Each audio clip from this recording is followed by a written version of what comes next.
Howdy, friends. This is Owen Thomas, and I play Twisted Fate in League of Legends. And you're listening to The Gaming Outsider. Only 2 jokers in the deck, and I get dealt you. Hello there, Go listeners. On this week's episode, Zack and I are taking a look at games that borrow ideas from previous titles and just how close to the original is too close. The big news this week is about Microsoft laying off 1,900 employees in the gaming division. You'll hear me gush more about Prince of Persia: The Lost Crown. Mark stops by to tell us about a game called Exilium, and Spencer got his hands on the demo for a game called Brews Bastards. This is The Gaming Outsider.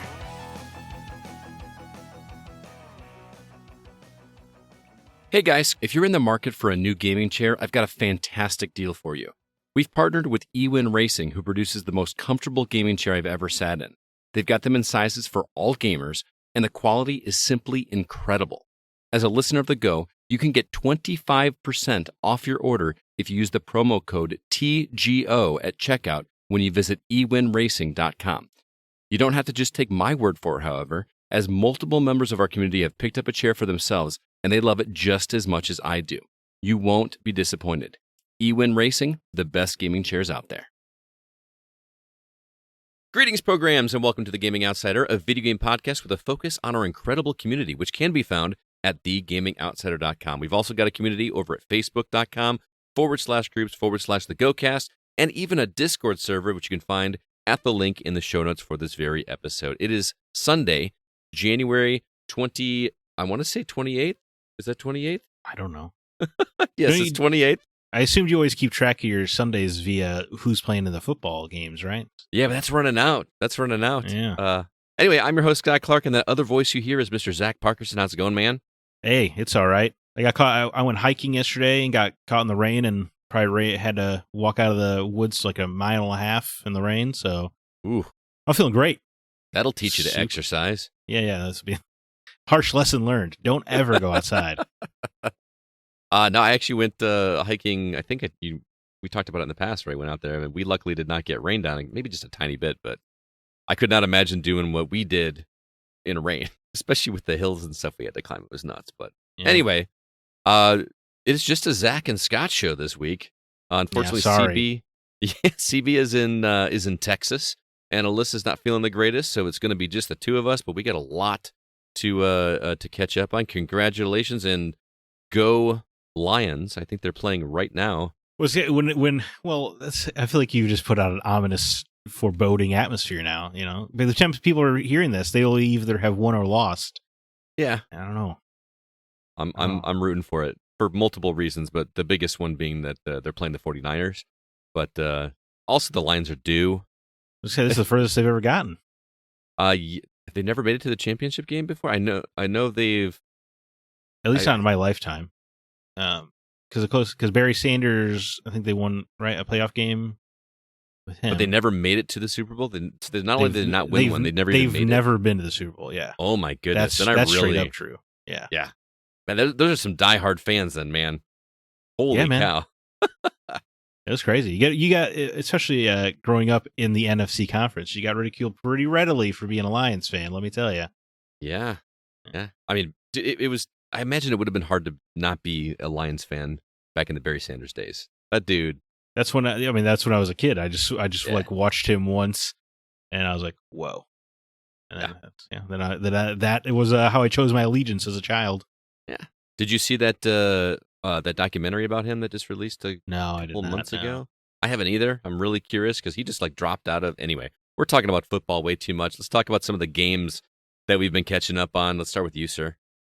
Sure, I used the opportunity, in this more downtime to play Final Fantasy VII Intermission, the PS5 exclusive Yuffie DLC for Final Fantasy VII Remake. It's Intermission? I thought it was called Interlude. I thought it was Intermission. Oh my god, now I don't know. I could be wrong. I know Intergrade is the name of the package on PS5. Uh-huh. But now I don't know. Oh my gosh. No. Go ahead. You keep talking about it. I will find the answer. Feel like a fool. Anyway, yeah. You play as Yuffie, Ninja Extraordinaire. She is a character I didn't ever care for in the original game. Mm-hmm. And here in the remake, I don't really care for her either. Oh, really? Her personality is just not one for me. She's okay, right? There are worse Final Fantasy party members in history. Mm-hmm. She's perfectly fine. Who's worse? Quina in FF9. I hate that character. Oh, okay, I don't know that one. So are you saying you don't like Yuffie as well? She just felt like such a disposable character to me. Yeah, well, she was optional in the original. I mean, she's no Vanille. Well, I love Vanille. Did you really? Oh, I found her so annoying. Oh, yeah. Yeah. Yuffie was one that you could completely miss. Like, it was not like her and Vincent both. You could not. Right, and they're both mandatory here in the remake trilogy. By the way, you were correct. It is Intermission. Final Fantasy VII Remake episode Intermission is a brand new adventure in the world of Final Fantasy VII Remake Intergrade. That's not confusing. No, yeah, not at all.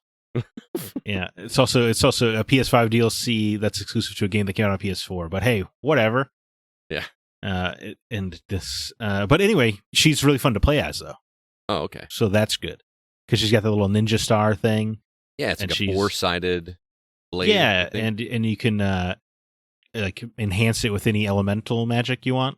Oh, okay. So you don't really have to equip her with any fire or ice material or anything, as long as you have her default boomerang ninja star, equipped.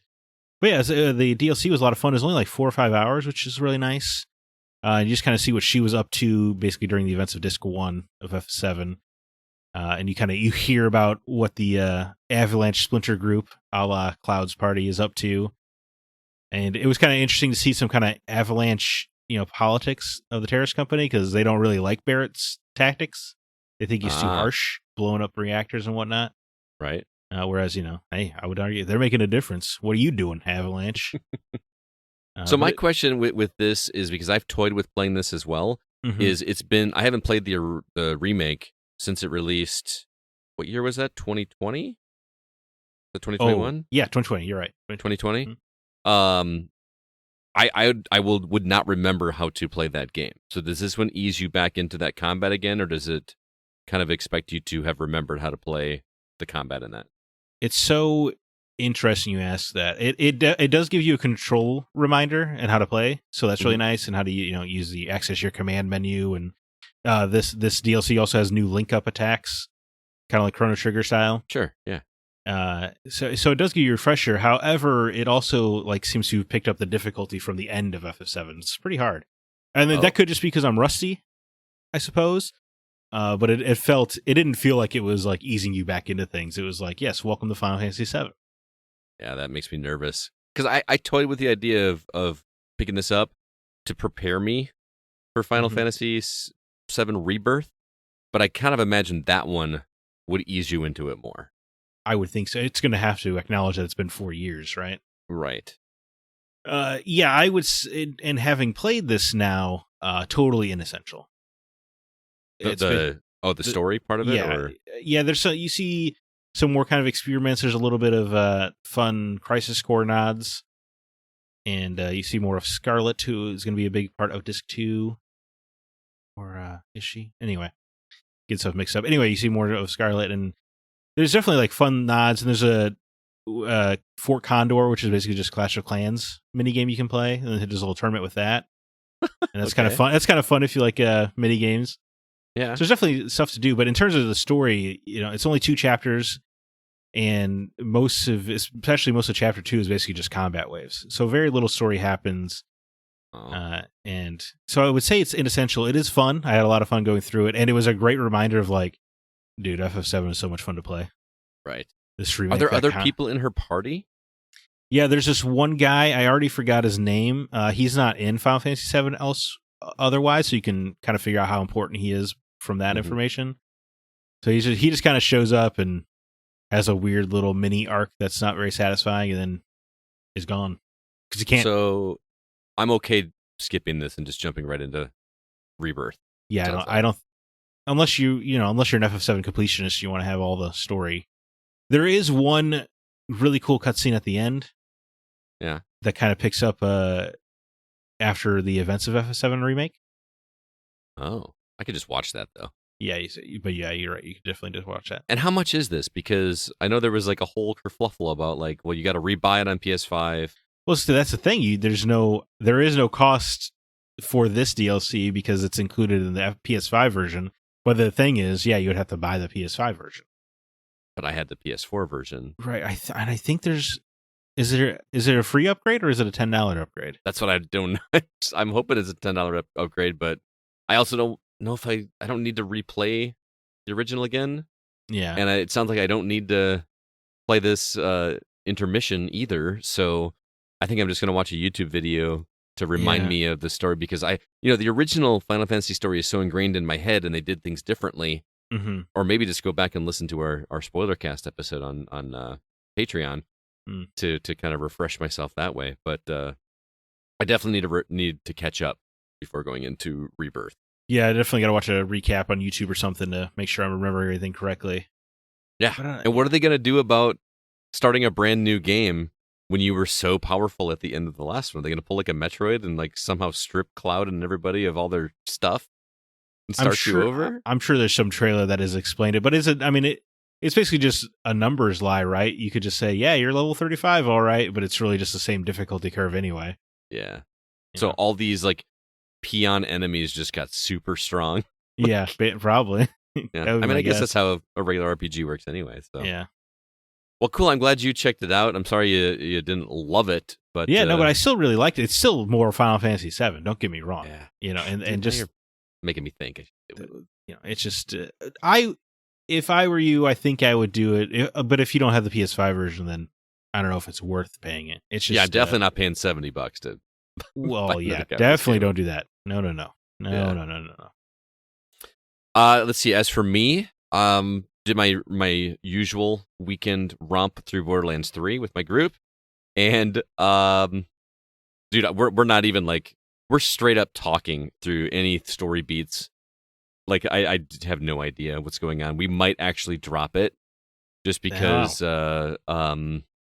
like Borderlands 3 has become the game that we are just using as a catalyst for us to get together and have conversations on Xbox Live.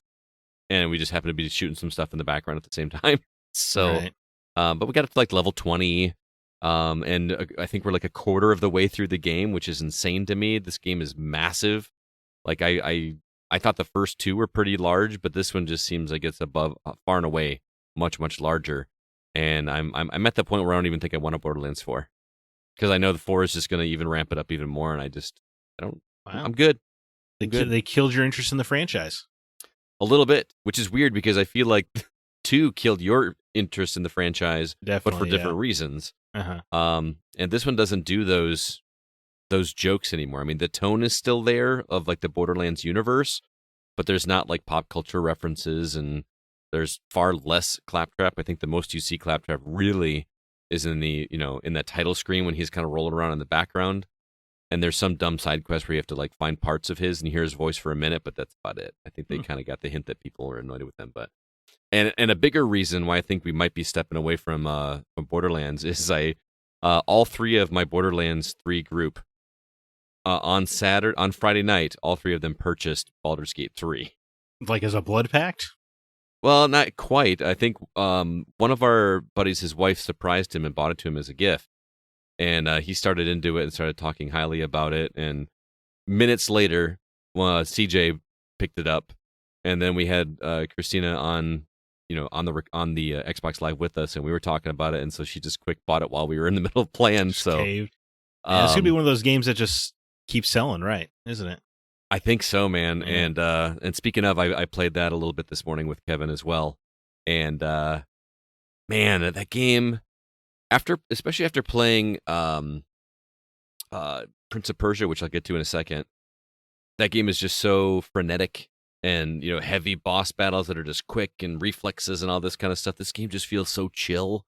Everything is clearly turn-based. There's no quick reactions and just dice rolls and kind of sit back and have conversations. And Kevin is the absolute best person to play this game with, because he's just very much whatever happens, and take your time, go ahead, shop at the shop, I'll wait, kind of thing. He's very, very patient. And I'm absolutely loving it. And I had the most hilarious moment I've experienced. Now, granted, I'm only like 10 hours in the game or something like that, but the funniest thing happened, and I almost don't want to even say what it is because experiencing it makes it all the more funny. I'll leave it up to you whether or not I should say it. Probably not. But you know, if you're gonna play it, here's the thing: you can completely miss it if you make a decision. You know what I mean? Yeah. Like, well, it's probably the best way to play the game, right? Going blind and just roll with the decisions you make. Yeah. It was so funny. It was so funny, and it's fun having Kevin there because he knew about it, and I think I talked to you about it 2 weeks ago, where he's become my don't forget to quick save guy. Right. And in this case, he knew it was coming up, and he wanted me to see it, and the decision that I made completely missed it, so I didn't do it. He's like, do me a favor, reload, do it again, make this other decision, because I want you to see it, and then we can go back and reload your original save and do it the way that you chose it. Do you need to give a spoiler warning in a quick minute? Do you need to get this off your chest? I don't care about spoilers personally. I mean, that's where we're at now, right? We give spoiler warnings for this kind of thing. So let's say, fast forward a minute. Okay, yeah. If you have not played Baldur's Gate 3 and you do not want anything spoiled for you, I'm giving you fair warning. Just fast forward about 60, 90 seconds or so, because I think. So you come across a windmill, and there is a gnome attached to one of the blades of the windmill, and there are a bunch of what I think are goblins, like torturing him, basically. So I was able to scare them off. I was actually able to intimidate them, and this windmill blade is spinning. He's on it, spinning, and you go into the inside of the windmill, and you have 2 levers to choose. One of them stops the windmill so that you can untie him, and that's the one I chose. Mm-hmm. Kevin said, resave. We went back, and I chose the other one, and that actually increased the speed of the windmill instead of slowing it down. So all of a sudden, you hear it going faster and faster, and then the camera just not even pans, it just quick changes to a faraway view where you're seeing this windmill from a far, far away distance, and you just see this gnome get yeeted off in the distance with a very faint, and it pretty good. Just came out of nowhere and totally caught me off guard and cracked me up. Kevin said he had to stop playing because he was laughing for 2 hours straight and could not stop laughing about it. It was quite funny. So welcome back if you were back after fast forwarding, but that moment, seriously, and I'm just looking forward to more moments like that. But the coolest thing that I'm finding with this game, granted, I don't know if I'll play this again because it sounds like I'm going to be starting another campaign with my other group, is Kevin is discovering things that he never experienced in his story. Like, we were in this one town towards the beginning of the game, and while I was in a menu doing a shop, he was just like tooling around the town, and he came across a rat, and he followed this rat into a building, and that turned into this whole other thing that he had never seen. Like, there was a character inside this building where he followed the rat. My character is able to talk to animals, so I was able to talk to this rat, and we're in there poking around trying to figure something out, and it was a restricted area, so we wound up in prison. And he had never been in prison the entire first run of his game. So it was all this like escape from prison and then get back to town to get all of our stuff. So if you can imagine trying to escape, fight your way out of this underground place from prison without your weapons, and all you have are your spells, and my character has like 1 spell. You know what I mean? So, right. But that was just interesting, and that's not the first time that's happened. There's been multiple instances where we come across something, he's like, oh, dude, this never happened in my story. This is... So even though there's like a main story, there's so many branching paths. Kind of like, Heavy Rain, where it was fun to kind of compare notes about the different permutations of the way your story can go. Oh yeah, definitely. We are discussing that, and we were discovering that, and it's very, very interesting. Also, I came across, I have a new character in my party that might be one of the coolest characters in all of gaming. She's a tiefling, which are you familiar? I don't know how familiar you are with D&D. Are they like half dragons? Or maybe no? they got these giant horns on their head. They look like little devils, but they're okay. Like... Are you talking about Karlach? Yes, I am talking about Karlach. I don't know anything about her, but I know I like her. Dude, she is really, really cool, and I have just been introduced to her today, and there's a really cool sub story with like she's like always on fire. Yeah, so she's got like an engine inside of her body or something. It's really cool. So I am excited to see where this game goes, but again, I've barely scratched the surface because we are just taking our time and soaking it up and enjoying it. Easily the best $70 you will spend in terms of if you calculate the length of time we'll be putting into a game at all. If she's always on great. fire, how will I kiss her? I mean, how will the character kiss her? Is what I meant to. I don't know. Lip balm. Yeah, I guess it's suntan lotion. Anyway, the other game I've been playing obviously is Prince of Persia: Lost Crown, which I also finished this week. Oh man, we've had some conversations offline about this after I finished it, and this is going to be very difficult to dethrone as my top game of the year, man. Hey, dethrone because it's a prince. Dude, this game is so good. I think I was like texting you lines from like the final fight that I just thought were so freaking cool. And the final fight was actually not as difficult as I was expecting. I think the Forest Queen boss was the toughest boss in the game, or maybe I definitely agree with that because my skill wasn't that high at that point. Well, we both find her the hardest, so I think it's probably safe to assume that she's hard. I think my favorite boss was the snake. That was a really cool boss. Yeah. I don't know. I think that second to last boss was pretty awesome. Definitely. I can't say what it is, but right, sure. Oh, that was the frozen guy. Yes, that would be yes. And like you mentioned when you were talking about it last week, it's just insane how you just discover a whole other swath of area on the map that you never knew was there. I know, man. It had that Elden Ring effect of where I was like, okay, so I've seen the map. This is cool. I can't wait to figure out all the secrets. And then you have some quest that takes you somewhere else. You're like, oh no, here's another third of the map. Yeah. It's just insane. It keeps going, but it's because every environment is so different, you don't really get lost. Right. And it's so easy to get from place to place, even though I feel like the fast travel locations could be a little more generous. It never takes very long to get from one point once you've gotten there. Yeah, it seems like a very on purpose decision to force you to see more of the game or something. Right, and it also gives you more incentive to go back and get everything when you're done. I haven't done that in a while. When I finish a game like this, go back and just try to collect everything. I think Cookie Cutter is the exception. But because everything is relatively easy to find, I mean, I skipped a lot of it as I was going through. I just looked for stuff as I found it, but I wasn't actively looking for it. And it's very checklisty because each biome, if you will, has its own little list of like, there's this many of the sand vessels and there's this many treasures. And just go to a spot in the map that hasn't been covered and just figure it out. So I think I'm going to go back and try to platinum it on Xbox. Yeah, you should. Join the club. Yeah. But the platforming traversal is just so much fun that I was like, I was happy to have an excuse to find, those items because it just meant I got to engage with the platforming systems more. Right.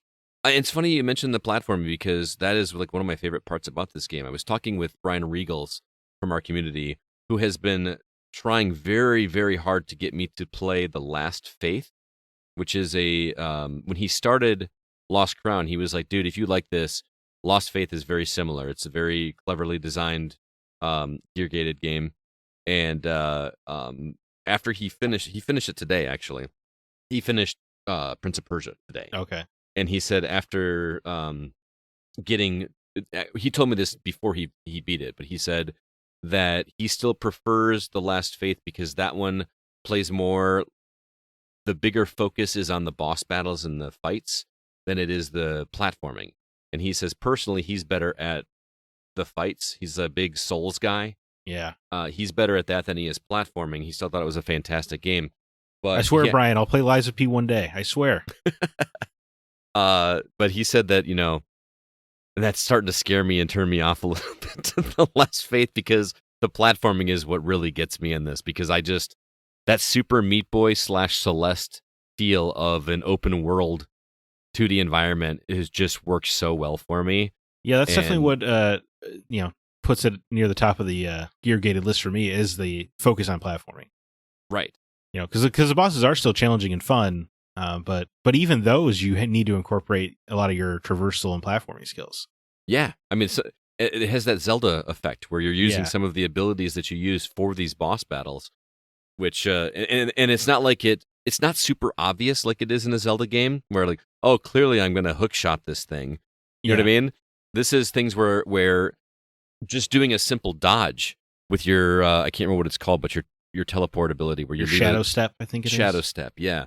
Where that is a significant part of dodging enemy attacks is especially bosses, leaving it right? Yeah. in bosses. And that was fun, but it was fun in those smaller doses for me where you have those big bosses. You know what I mean? If that's the majority of what you're doing is running around and fighting enemies like that, and I suck at that kind of stuff. I'm Brian, don't worry. This does not mean I'm not going to play it. It's just it's just getting backburnered a little bit more, especially because of the things that I purchased this week. Because, dude, I am so high on Prince of Persia: The Lost Crown. I went on Steam and bought Sands of Time. Yeah, dude, you're gonna love it. I think I don't like to just assume people are gonna like games, but I think you're gonna like it. Well, and I remember liking it because I have played it. I just never finished it. It's funny story. I was working at Blockbuster back when that game came out, or when it was available for rent. And I remember this kid that was working with me. Was it me? No, it was I can't remember his name. But we were talking about games, and he's like, "Well, Prince of Persia, that game is just too easy." And I had no idea. I'm like, "Really?" And he thought it was too easy because you could just rewind time and do something over again. But that was the cool thing about that. I was saying, well, he's not wrong. I do think Sands of Time is a pretty easy game. Right. There's nothing wrong with an easy game if it's enjoyable. Yes, especially like they knew they didn't think they were making a hard game that turned out to be easy. Like it's pretty obvious that they didn't want to make a very challenging game. Right. They just wanted to make a good, fun game. Yeah. So between that and I also bought the System Shock remake because that was on sale for 50% off. And I've had my eye on that one for a while. I've never played the original. And Kevin's really excited because he says, without spoiling anything, he told me he didn't spoil anything for me, but he said the way the mechanics work in that game, he's curious to hear how that works with just controls on a Steam Deck or my controller because I have a Steam Dock now, so I can actually play my Steam games on my TV. Oh wow! Which I haven't played. I gotta get a freaking Steam Deck. And you can hook up an Xbox controller to it, so you can just So it's basically do you just have a PC on your TV then? Right, which is like the dream, right? Right. And I also really want to play Dredge. I played the demo and I'm pretty sold on that, but I needed a little bit of break from fishing after Day of the Diver, so... you know what? I meant to talk to you about Dredge because I actually just bought it on sale from Walmart because the physical copy was only $21. Oh.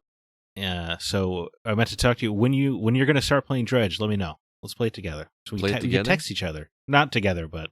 So you're saying I can buy a physical copy for $2 more than what it's worth on Xbox right now?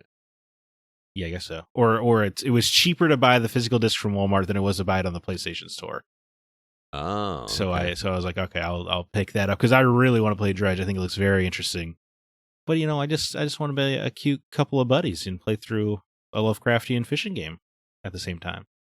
Dude, and that's one that honestly we could even play like while we're chatting. Like if I got up at 2 a.m. or whatever when you're playing. Well, I don't want to put that kind of pressure on it. I just think it would be fun to play it at the same time. I mean, we don't. That's the only time we get to play together is like. No, I understand. I just want to be able to talk about the game with you. It's been fun talking about Prince of Persia with you. Okay, that's all I'm saying. It has been. Yeah. Like I was ahead of you at the beginning, and then you had your snow days. I had my snow days first. You're right. Yeah. Oh no, I was wrong. Dredge is actually 25 on Xbox Live. Yeah. Well, I'm sure you don't want to play it on PS5. So. No, I'm just saying I would if it's cheaper at Walmart, maybe I'll go get a physical copy and then that'd be cool. Get physical copies.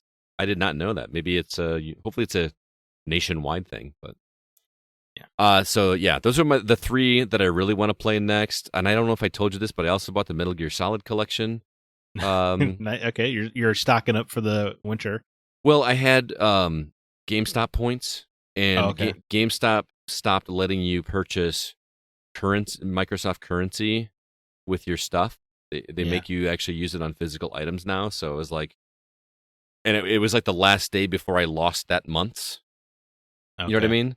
So I had to pick up something, and so that's what I grabbed. I'm like, because I think Mark Szymanski told me that he played through the first one recently on that collection, and he said it was only like 12 hours, and I remember that game being a lot longer when I was a kid. So Of which one, sorry? the first Metal Gear Solid. Oh, I remember it being shorter than 12 hours. Oh, well, I'm okay. Well, it's probably, I guess I've probably beaten it enough times. It probably goes a little quicker. Yeah. Yeah. So I've got so many games I want to. But if you remember our New Year's resolution, my goal was to play at least one old game or finish one old game per month and one reviewed game per month or whatever. Mm-hmm. And I've got like 4 games, old does games. Does Dredge count as an old game? Which one? Dredge. I mean, it was last year. Yeah, right? I would count it as old. Absolutely. Yeah. I mean, if I'm not reviewing it, it's just kind of old. Like I'm not reviewing Lost Crown. You reviewed it for us, so True. anyway. Yeah, 9.5, man. 9.5. I'm just so happy you agree with me because you love these kinds of games so much. And I was so worried. I was like, maybe there's like a Prince of Persia bias. Maybe I'm seeing something in this game that isn't there. But no, man, you agree. It's just great. Yeah. I mean, I gave Cookie Cutter such a high score at the end of the year. And don't get me wrong, I adore that game. Mm-hmm. I like this one better. Wow. I do. I just think this is a more refined. Yeah, you're right. This could be hard to beat Game of the Year for you then. Definitely. It really, really is, man. And which is interesting because I feel like we don't have, in years past, we don't have a lot of games that are contenders this early in the year. Yeah. Like it almost feels like this game should have been a 2023 game. You know what I mean? Like it came so close after New Year's, but like we're going to be having this conversation in about 11 months. Right? Like, well, I don't see how it's not like, top 3 or something for me either. So. Seriously. Yeah. And you and I are the only two that played it on our team. Well, if other people would, I think they would see the light. Please play it, guys. It's so good. Ask anybody in our community. Mark Szymanski's playing it. Brian Regals is playing it. Chris Owens is playing it. Wow. He's making good progress. So people are loving this game. I've never been so satisfied paying. I paid $60 for this game, which I feel like 10 years ago I would have complained about paying $25 for this game. You know what I mean? Like, is it because when you hear a game in the genre, you just assume it's going to be a budget title, and it was, but this is so worth the money. Just like the level of detail put into some of the platforming and the accessibility, it's just awesome. It's funny because it is a low-budget Ubisoft game, but it is still probably 5 times the budget of any other gear-gated game. Yeah, that's true. But I was happy to. I mean, I got the code from Ubisoft, but I still picked up the physical copy for $50 after. Like that's nice. That's how good this game was. And I expected to like it. I did not expect to love it. Yeah, like just absolutely fell in love with it. Oh, did you get all the sand jars? No, that is one of the. Those are hard to find. I feel like those are the hardest thing to find. I'm trying right now just because I don't want to look anything up. There is one of the amulets that you get that like alerts you with a sound when you're near something. I'm trying to save up for that, but unfortunately, I don't have any more bosses to take out, or the treasures that I haven't found are going to be hard to find. So I need more time. What are they called again? Time crystals or time crystals? Yeah, I shards? think they give you like 10,000 for beating the game though. So do that they should help you? They gave me that a bunch. Yeah. Well, see, it reverted back to my last save when I beat the game. It did that for me too, but it gave you a little icon on your save file. And then when I loaded it, I just had about like 10,000 extra time crystals. Okay, well maybe I did not realize that. I'm gonna have some fun tonight. Yeah, that's cool. I just want to know because they hint at a major story development that the main story never confirms, but the sand jar does confirm it. Oh, okay. Yeah, I'm interested. I have a question I need to ask you, story related. When we're done recording, remind me. Yes, I will make a note. Yeah, because I have a theory, and I almost texted you my theory before I beat the game, just to be like, here's my theory. I think this is what's going to happen, and it didn't happen. So I'm wondering if maybe we're talking about the same thing and not even realizing. It could be. Yeah. All right. Well, that is the games we've been catching up on. Let's go ahead and jump into the week's news.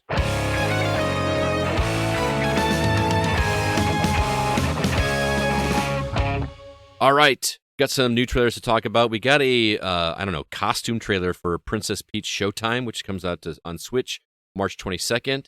There is a new Five Nights at Freddy's game called Into the Pit. Don't have a release date, but the anniversary of that game is on August. The 10-year anniversary of that game is on August 8th. So probably going to guess it's going to come out around that time, if I had to say. Seems wise. And also, I don't know if you watched the trailer for that game, but it is a completely different style of game than the original games. And also, there's a trailer for Shadow of the Ninja Reborn, which was originally on the NES. This is not a port; it's a remaster. It's coming to Xbox, PlayStation, and Switch later this summer. I think it looks pretty cool. In news, the big one this week is that Microsoft laid off 1,900 employees. I'm sure that'll get talked about. Hogwarts Legacy content previously exclusive to Sony is going to be available for everyone else very soon. And Apple made a policy change that is good news for Game Pass Ultimate subscribers. Zach, I don't even think I need to ask, what story do you want to talk about? Well, I'm sure you're talking about a negative story, but first, I kind of want to get your pulse on this Princess Peach game. Okay. Because I think it's looking pretty adorable. It is looking pretty adorable. Here's the thing.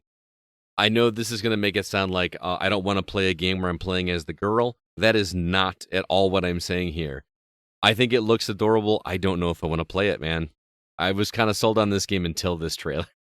Really? What was it about this trailer? Because when I saw Cowgirl Peach, I started feeling funny. I thought of you when I was like, well, Zach's going to play this game now. I mean, what else is there? There's like a swashbuckler Peach. There's a like Ninja Peach. She looks really adorable as Detective Peach. Yes. Yep. Yeah. She's doing the comical following those footsteps with an eyeglass or with a magnifying glass. I don't know. I'm hoping I'm wrong. This looks very, very basic in terms of gameplay. Like I feel like there's gonna be variety, but it's gonna be, I don't know. Like I said, I hope I'm wrong. I was hoping that we were gonna get like an actual like a hardcore platformer with Peach. Okay. You know what I mean? Well, I kind of appreciate she's getting her own little, like Luigi's got the ghost hunting genre. Yeah. For his games, I like that she's got her own thing. Right. I don't know. Yeah, I think it almost looks more puzzle and minigame focus. Yeah, it almost looks like WarioWare style minigames in there. I don't know. I do think it looks interesting. I guess to me in this, I don't know why, but for some reason I look at this and I'm like, I just don't know if I want to pay $60 for it though. Yeah, I see I know what you mean, and I get the same feelings about this that I did Kirby's Epic Yarn, which was a game that I thought was absolutely adorable and looked amazing, and I played through it, but it was more of a means to an end instead of like just straight up enjoying it. You know what I mean? Like I just wanted to see where it went, and I feel like that this will be one where like with Prince of Persia, I was thinking about it every time I wasn't playing it. Right. And I literally had to force myself to stop playing it because there was never a point where I was stuck and I wasn't progressing forward. So I always had to leave myself in a spot where it was very clear what I needed to do next when I got back to the game the next time, because there was always something to do next. With this game, I feel like it's just going to be like, okay, what am I doing now? Okay, this is cute. Like I'm not talking about it negatively. I just don't know if it's going to be as fun. Well, and I wish they would show a better trailer because we're assuming what it plays like, but we wouldn't have to do that if they would just show like more than 2 seconds of gameplay at a time. That's a good point, especially because the game comes out like in a month and a half. Right? Yeah. Yeah. Why are they hiding about it? Like, yeah. Right. Who knows? Exactly. Maybe it is full of platforming, and these things are just like on the side, but they also look pretty easy, not in a bad way. They just like you wouldn't have a hardcore platformer with some really easy mini games afterwards, right? Definitely, and it doesn't need to be a hardcore platformer. I guess it's just no, and everything about it looks adorable. Like I want to I don't know, seems fun dressing up and doing these kind of different. It's almost like they're different little plays that she's interacting with or something like that. I think that's a really fun conceit. Which is a fun callback to Super Mario Brothers 3 a little bit, if you think about it. Because that's true. That was all on a stage, right? Well, maybe I This just is need to see where what the you and me being roommates would be great, man, because then we could just pay $30 each, split it. Yeah. Yeah. and then just go that way. But what did you think of the Five Nights at Freddy's? Because I've never played any of those games, and this looks like one I actually would play. I don't know, man. I think I'm too old, I'm just so uninterested in this franchise. And I like the look of this one, the pixelated kind of art style. Mm-hmm. And I guess, it almost looked more adventure gamey, right? Yeah, like a side-scrolly. Oh, what was that scary game that's in first person where you can't attack, you're just always hiding from the stuff? Oh, Outcast or Amnesia? Amnesia. Yeah, it looks like a 2D side-scrolling Amnesia instead of I don't know. Instead of like the first person deal. Yeah, right. Or it gave me did you ever play Lone Survivor? 2D horror game? No. Yeah, okay. Well, it was a PS3 and Vita 2D horror game, but it reminded me of that if anybody's played that. Okay. I don't know. I mean, yeah, I guess it looks interesting. It's just I have no interest in the property. Yeah. The only way I even really know about Five Nights at Freddy's too much outside of the movie that just came out is my kids. It's all over their backpacks. Yeah. They're like it's very, very popular with the kids, which is just crazy to me because I feel like when I was a kid, the generations are just so crazy. Like when my generation was everybody didn't want to do scary stuff. Yeah. You know what I mean, there was no scary movies, there was no scary games. Like we all stayed away. That was all for the older kids. And now my kids are all about it. Same thing with food. Like when I was a kid, I hated anything spicy. Like I was afraid of pepper, even though pepper's not spicy. But I thought in my head pepper was spicy. Mustard was spicy. Anything with hot peppers was just gross. My kids like love Takis and hot Cheetos. Like they just absolutely love them. Those things aren't spicy. I mean, for a 9-year-old, it's time to grow up, kids. All right. I don't know. I always like spicy food, so I guess I don't know. You're not alive if your brain's on a fire. Dude, I'm there now. Like, I mean, I'm not at a level 4 or 5 when I order Thai, but I'm at a level 3. That's quite a step up from where I was when I was younger. So, oh man, I want some Thai food. Anyway, so we gonna address the elephant in the room. You're talking about the Microsoft laying off 1,900 employees. Yes, boy, this has been a divisive topic online. How could it be divisive? Losing jobs is not. There's nothing to divide. No. But I guess to get the information out of the way. Okay. So all the employees are from Activision, Blizzard, and Xbox, which is about 8% of the Microsoft gaming division. Blizzard president Mike Ybarra and the chief design officer Alan Adam are also leaving the company, which I was surprised to see Mike Ybarra go. Mm-hmm. But I guess he's probably pretty expensive. Blizzard's previously announced survival game is also being canceled, with members of that team being moved out to work on another project. And of course, this is all coming after the $68.7 billion acquisition of ABK by Xbox. To me, I guess the only somewhat positive view on this is like, if you were these employees, I assume you had to see this coming because that's what happens in a giant merger. Right. And that's what some of when I talk about divisive comments that is what some people are saying is like, look, this is how business works. You make that big of an acquisition, there's going to be a lot of unnecessary jobs at some point. It just seems like such a high number. Yeah, I mean, it is unbelievably substantial, and I'm sure there are a lot of redundant positions between ABK and Xbox. Mm-hmm. And that does suck. But I mean, but just because that's how business works and how it's expected doesn't mean that like these 1,900 families that don't know how they're going to eat now get to feel any better, Especially with so many other companies laying off, is there going to be spots for them doing something similar? There can't be, right? Like just straight up. And at the other companies like Riot had layoffs as well. The other companies really drive me crazy because it seemed like they all staffed up during COVID because of the huge gaming boom, and then they're all surprised that all those temporary gamers didn't stick around. Where I don't know, it's just frustrating because anybody on the outside, you and I or anybody listening to this would be able to be like, well, those people aren't going to be around forever. Right. But all these companies staffed up like that was going to be the case. And it just, I don't know, the short-term free market, got to increase the money every quarter stuff is just, just terrible. It really It's makes just you terrible. second guess, like going out and getting a new job, doesn't it? Like, because Yeah. I feel pretty secure in what my position is right now. But, I've toyed with the idea of looking elsewhere. But I know I'm set where I'm at because there's a teacher shortage and there's not, Yeah. there's not going to, my position's not going away. There's always going to be children to educate. You know what I mean? Yeah. Well, educate's a loose term in this day and age, but I understand. Yeah. The thing that gets me, and I understand, yes, with a merger like this, there's going to be a lot of unnecessary positions. I totally get that. But they just spent $68.7 billion. The same day that they made this announcement, I read an article that they are the most profitable company in the entire country now. Right. And of human history, they are the most valuable company ever. And they reached the $3 trillion mark in assets or something like that. Yeah. You're telling me you couldn't build another division of something? I don't know. It just Yeah, or like like you said, 1900, just a staggering number. right. They got rid of their entire physical games division at Xbox. That's just nuts. I mean, let's do some math.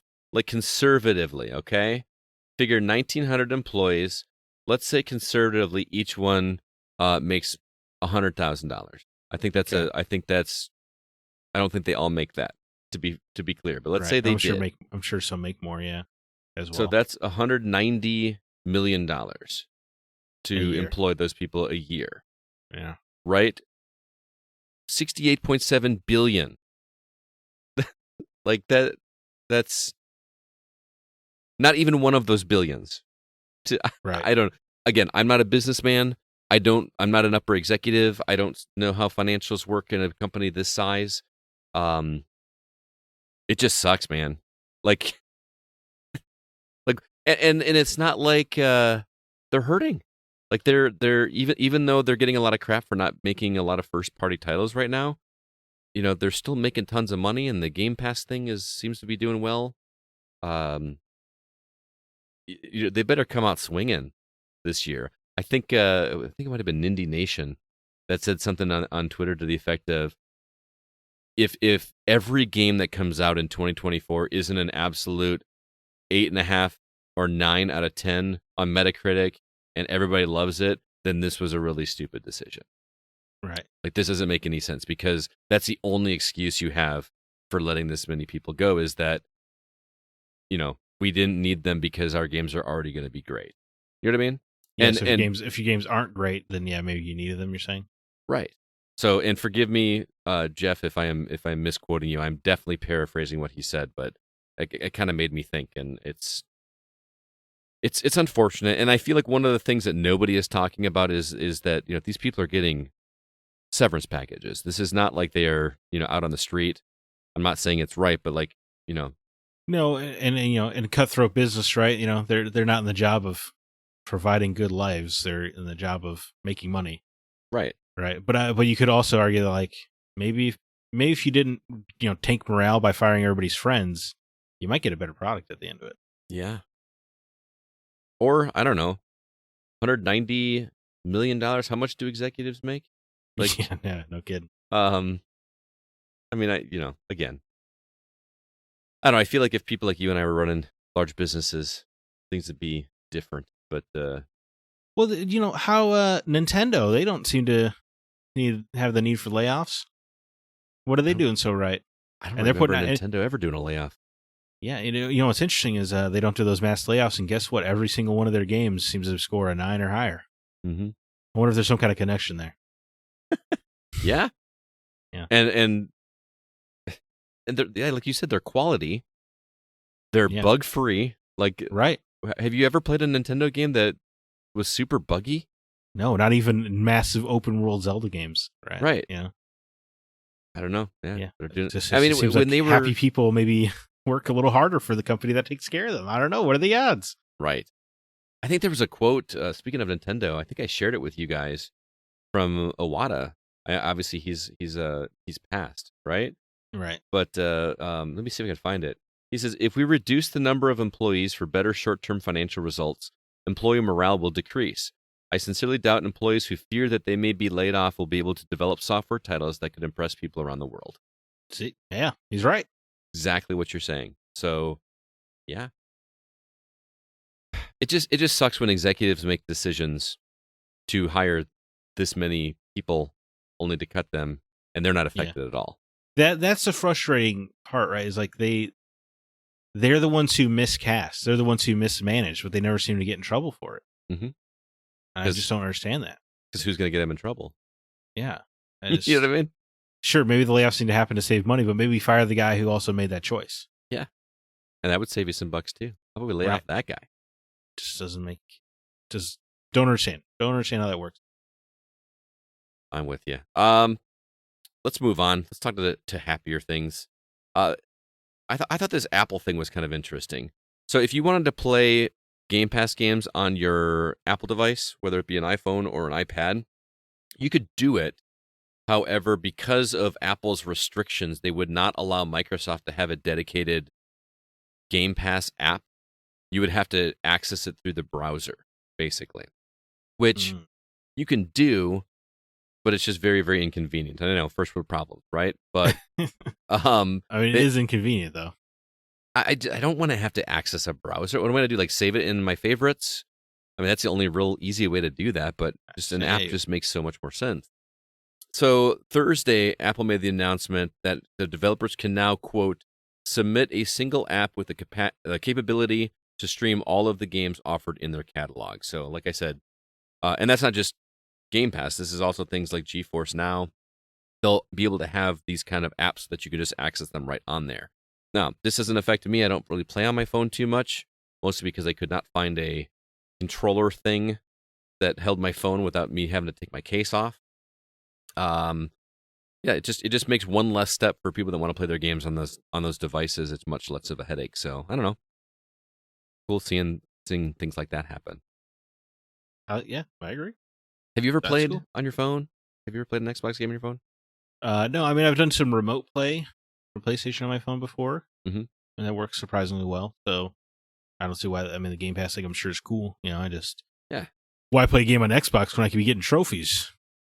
Oh yeah, I feel just the opposite. So yeah, I did play some on. I think I played Tunic a little bit remotely, but I didn't love it. It worked fine. I'm not going to play it outside of my house that way. You know what I mean? If I'm going to play a game outside of my house, I'm going to either play it on my Steam Deck or my Switch. I'm not going to like have this contraption, and I'm not going to carry a controller around with me. You know what I mean? Like, yeah, no, I get you.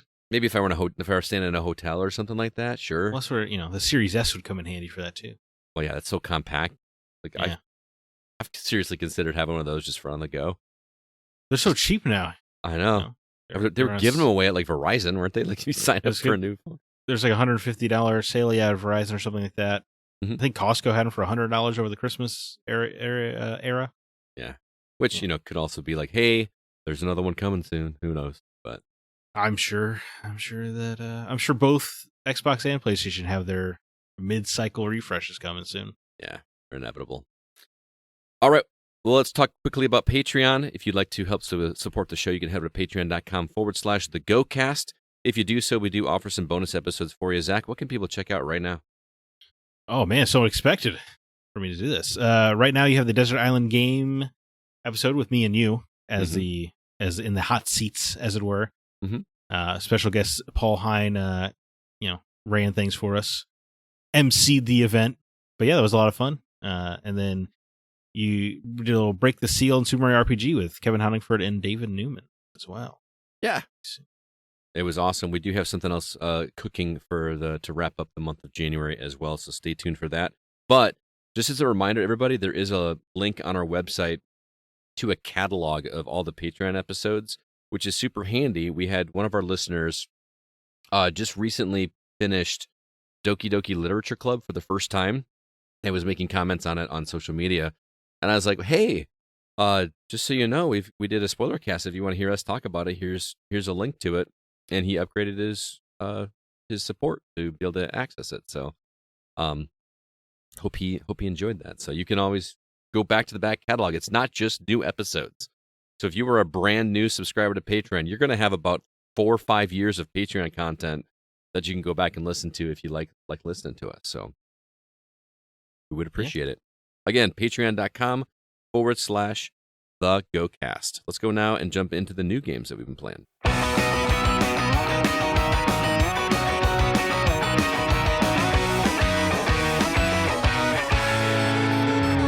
All right, Zach, what's new on the horizon? Now that I finished Prince of Persia, I can start looking for new games, right? Yeah, maybe you'll play anime brawler Jujutsu Kaisen First Clash. I don't know anything about Jujutsu Kaisen. But it's coming to PS5, PS4, Xbox Series consoles, Xbox One, and Switch, as well as PC, February 2nd. Persona 3 Reload, a remake of the best Persona game, is coming to PS5, PS4, Xbox Series consoles, Xbox One, and PC, February 2nd. Suicide Squad Kill the Justice League comes out finally after years of delays to PS5 and Xbox Series consoles, as well as PC, February 2nd. Vampire the Masquerade Justice is a VR title where you get to play as vampire, coming to PC, February 2nd. Foam Stars, which is definitely not just Splatoon, okay? Square Enix really wants you to know that it's not just Splatoon. Comes to PS5 and PS4, February 6th. Alisa, a throwback horror game, comes to PS5, PS4, Xbox Series consoles, Xbox One, and Switch, February 6th. We're just going to call it Alyssa, though, even though it's phonetically spelled Alisa. We're going to say Alyssa. There you go. She has to play it mandatorily then, right? Yeah, exactly. The Inquisitor medieval detective game comes to PS5, Xbox Series consoles, and PC, February 8th. And then, big exclusive coming to PlayStation, Helldivers 2 on PS5 and PC. I'm sure Sony fans are unhappy about that somehow. Coming February 8th. Scott, are any of these games calling your name? No. Good. No. I mean, I'm curious about Suicide Squad because I didn't play the demo or the preview like you did.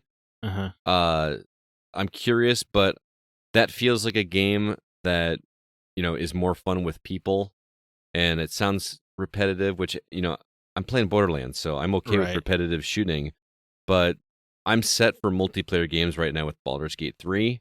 I'm just not going to have time for it, but I'm curious just to see what they do with the story, because I hear the cutscenes are pretty sweet in that game. Suicide Squad? Yeah. Yes, I would agree with that. I mean, they're allowing us to talk about the alpha now, and I would say it's not as bad as you think. It's not as good as you hope. Oh, okay. It is a perfectly acceptable game. The weird thing about the repetitive thing is that it is absolutely what it is. It is just brain dead repetitive shooting with no real skill involved at all. Mm-hmm. But also the characters never shut up. Oh. So you can't. So it would be hard to talk to your friends during. Right. So it's kind of weird in that way. Yeah, like why make a multiplayer game where the characters are constantly talking? Yeah, well, that's fine. Yeah, it makes for a better single-player game, sure. But it is just, to your point, where a lot of co-op games are an excuse to hang out with your friends. Mm-hmm. It just seems like this game would be hard, because there's also a ton of cutscenes. Oh, really? I would say half or more of my time with the alpha was spent in cutscenes. Oh, wow. So that's also unusual for a co-op game. Interesting. So, yeah. But it's definitely not worth $70. Did you hear that IGN and the big sites they're not sending out codes for this game? Well, I heard nobody is getting codes for this game. That's what I'm saying. Yeah. But they complained about it on, I'm not going to name names, but somebody complained on Twitter that, oh, well, we gave it a bad review, the preview a bad review, so they're not sending us a code. Well, dude, they're not sending codes to anybody. Yeah, that's a awful sign. I agree. Especially for a multiplayer game like that. Yeah, they're hiding something. Mm-hmm. How were was there microtransactions? Did you get the impression that there's going to be like a give us buddy. more money? Yeah. Oh yeah, definitely. There's no question. I mean, they took out this. There's no store battle pass page on there, but yeah, that's. It is. It reeks. There's like 17 different currencies. It felt like a mobile game in terms of presentation. It's truly awful. See, that just makes me not want to play it even more. Like I don't want to support that. Yeah. I'm paying especially because it's a $70 title. I understand it's only $10 more, but because you're charging a premium price for this game because it's so big, and then you're going to ask me for more money. Weren't we complaining about that about Mortal Kombat or something? Yeah, that's same publisher. Oh, well, there you go. But for me, yeah, it's if you want to have all the trappings of free to play, you can't ask me to pay you $70 first, Right. and then try to nickel and dime me every turn. Right. It's preposterous. Yep. I do think the battle pass system though is one where like when you buy it, you can do it at your leisure. It's not one of those, when the season ends, you're locked out of the battle pass forever. Oh, okay. So it's not Marvel Snap. Marvel Snap, yeah, or Fortnite or whatever. Mm-hmm. So as long as you pay for the battle pass, I guess you'll eventually get your stuff. So I guess that's better than nothing. It's just still such a weird model. Like, give us some extra money, and someday you'll get the content as long as you put in the time. Right, and someday you'll get a skin. You know those things that used to just come in games? Right. Yeah. On this list, I also find it curious that Foam Stars and Helldivers 2 are coming out so close, both being PlayStation exclusive games and both being these multiplayer focused things. Mm-hmm. Especially because Helldivers costs $40, but Foam Stars are being given out on PlayStation Plus. Yeah. So it just feels a little like PlayStation is burying their own game. Helldivers. Well, I feel like those are two vastly different audiences that are going to be interested in those games. Yeah, right? I mean, I guess so. It's just like if you wanted a new multiplayer game to play with your friends, when you pick the one that anybody could easily access. If you have PlayStation Plus, I mean, how many people subscribe? Well, I mean, if you're playing online, you're subscribed, right? So, right you at least have the base tier, which is yeah. I don't know. I just think it's weird. Also, they're not. I don't know. For Helldivers 2 being a second party exclusive, it's just, you'd think they would market it more. Anyway, on the list, I know which game you're playing. None of them. Oh, really? Yeah, I don't think so. What game was that? I thought you were all about playing Persona 3 again. Oh, I know. Yeah, I love Persona 3, but for me, it's 90 hours to just do the story in Persona 3. Oof. So I just don't want to start that when Final Fantasy is only a few weeks after that. I will play Persona 3 later in the year. I've already beaten it on PS2 twice. That's just such a beefy game to do again. And obviously, I'm intrigued because it's a remake, but I'm not going to rush. That is the game on the list I would pick, though, no doubt. Yeah, it's one of the best JRPGs ever made. That's one of the regrets I have is buying Persona 5. I think I spent $15 on it, and I really liked it, but I was so turned off by hearing it's like over 100 hours just to get through the game without the side content. Yeah, they're beefy. Persona 3 and 4 were worth it, but I mean, when Persona 5 came out, I bought it at launch. I never actually even played it because I was just like, it's such a staggering number. It's just overwhelming. It's like, where do you even begin? I mean, I'm getting to the point now where I feel that way about 30-hour games.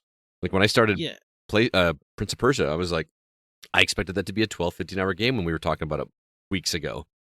Yeah. And then here it takes 25 to 30. I was like, oh, but I loved it. Yeah, and I think I'm refining my view on long games. I don't think I mind long games. I just think I mind that every game is a long game now. Right. Because I think back to when Persona 3 came out on PS2, a 90-hour RPG, that was abnormal to see a game, that's even 30 hours back then, right? Most games were 6 or 7 hours. Mm-hmm. You beat them over a weekend. You're right, the weekend rental, famously.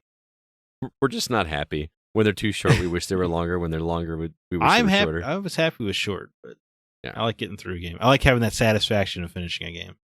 Oh, dude, it's one of my favorite things is taking a video of rolling credits, and we have a little channel in our Discord of for the win, if you do something cool. Hey, I beat this game. And like you said, first world problem, no doubt. Totally.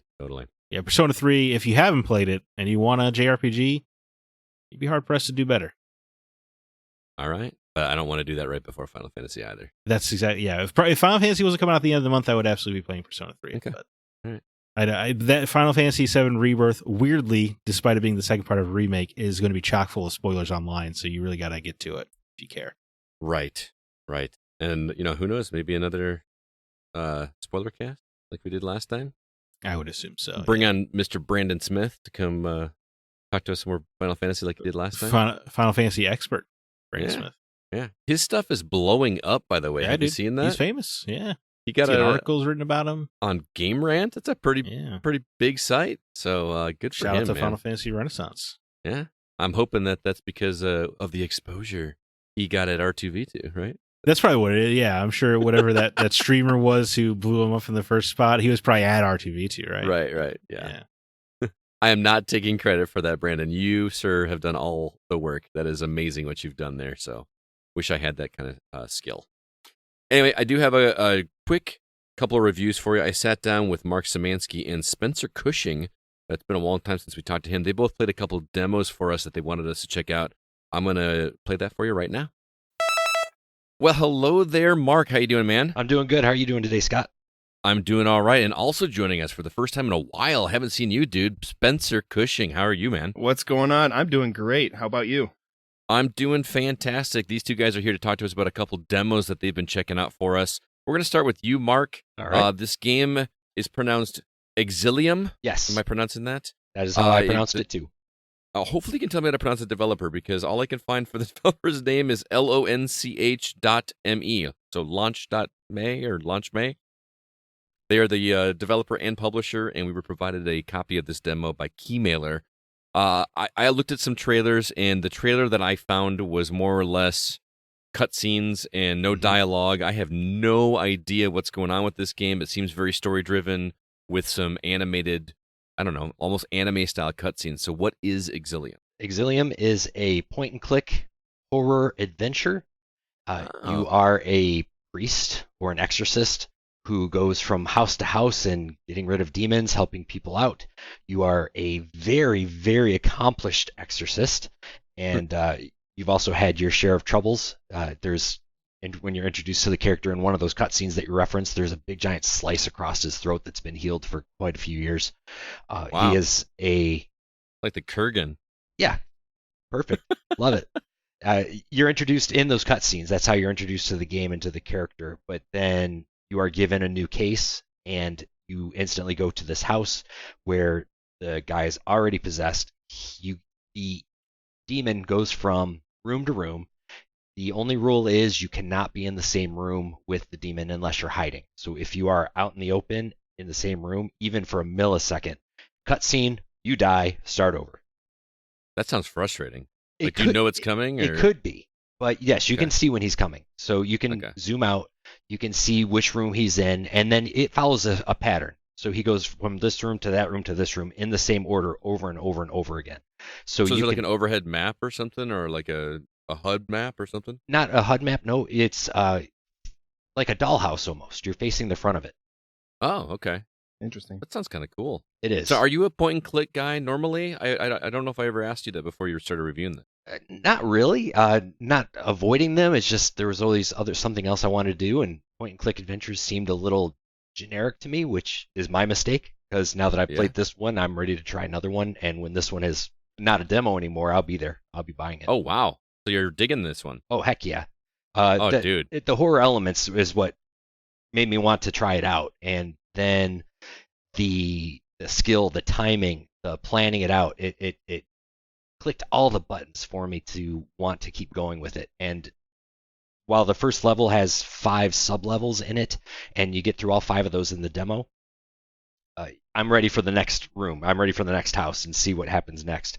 And then in between each sub-level, you are given another cutscene where you're seeing the progress that you're making or the trouble that this guy is having with his family because he's different than he was before. So his wife is leaving him. She's taking the kid with him. And he gets fired from his job. And because he's possessed, he's not doing what he's supposed to be doing. So you're trying to help this guy. I'm hoping to see where the story takes us. What's next for the exorcist? Hopefully we can save the guy and get his family back together again. All right. So it sounds like you recommend people check this one out, and they can play the demo. It sounds like. Is that available to the public now? Yes, the demo is available to the public on Steam. I'm not sure about the other consoles, but definitely on Steam, and it's not very... you don't need a powerful laptop to play it. It's pretty not very intense requirements for your specs. All right. Again, the game is called Exilium. It is on Steam. You can purchase it or play the demo, and it sounds like something that might be worth checking out. I may have to check that out myself. Spencer, let's move on to yours. Okay. You're kind of my go-to guy whenever we come across any game that has anything to do with beer. And I feel like that's like just calling me straight up an alcoholic at this point, but I'll let it slide this time. No, dude. I think it's really funny. I didn't even post this one in we have a little group on Discord with our writers, and I post trailers and stuff that I can request review copies of.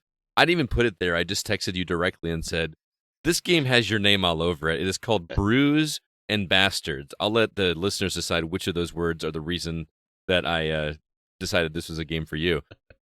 I kind of like both, but yeah. So tell everybody a little bit about this one, because this looks like a dungeon crawler, like a Hades, but it's beer themed. Am I close? Very close. Actually, you're spot on. It is a co-op dungeon crawler, much like Hades, and this game it pretty much like oozes everything alcohol. There's a bunch of abilities are all alcohol based. You're playing beer pong at one point. You have to fight goblins. So essentially, it's just a dungeon crawler. But my favorite part about it all is just the is it the best word, innuendo? No, that's not it. No. That's a bad word. Not the right word. I mean innuendo means something in my head. But, no, I'm kidding. So you pretty much have to pick a character at the beginning. You have a couple of choices between a guy that looks like he's carrying a huge whiskey barrel on his back. You have another this lady in all red that looks like has an umbrella for a weapon, which is interesting. And then you can pick up abilities along the way, like a bomb shot that blows them up. Moscow mules. A big mule statue comes down and just like hammers these characters or the enemies down.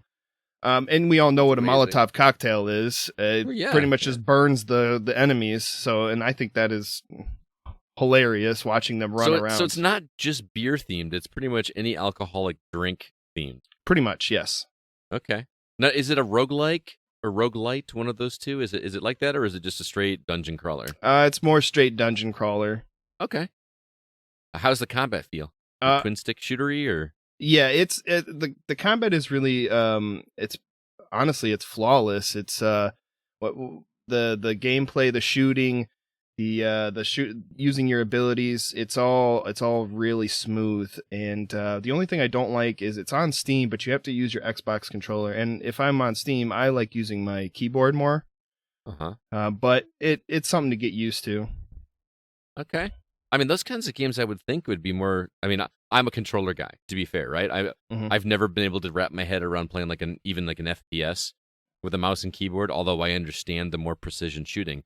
But for a game like this, I just feel like I would be more comfortable having direct control. I even heard people that played like games like Diablo with mouse and keyboard loved being able to use a controller for that game because they could actually move around wherever they want to. Then they're wrong. No, I'm just kidding. Because if you're playing Diablo or even Quake from back then, you need a keyboard and mouse. Okay. All right.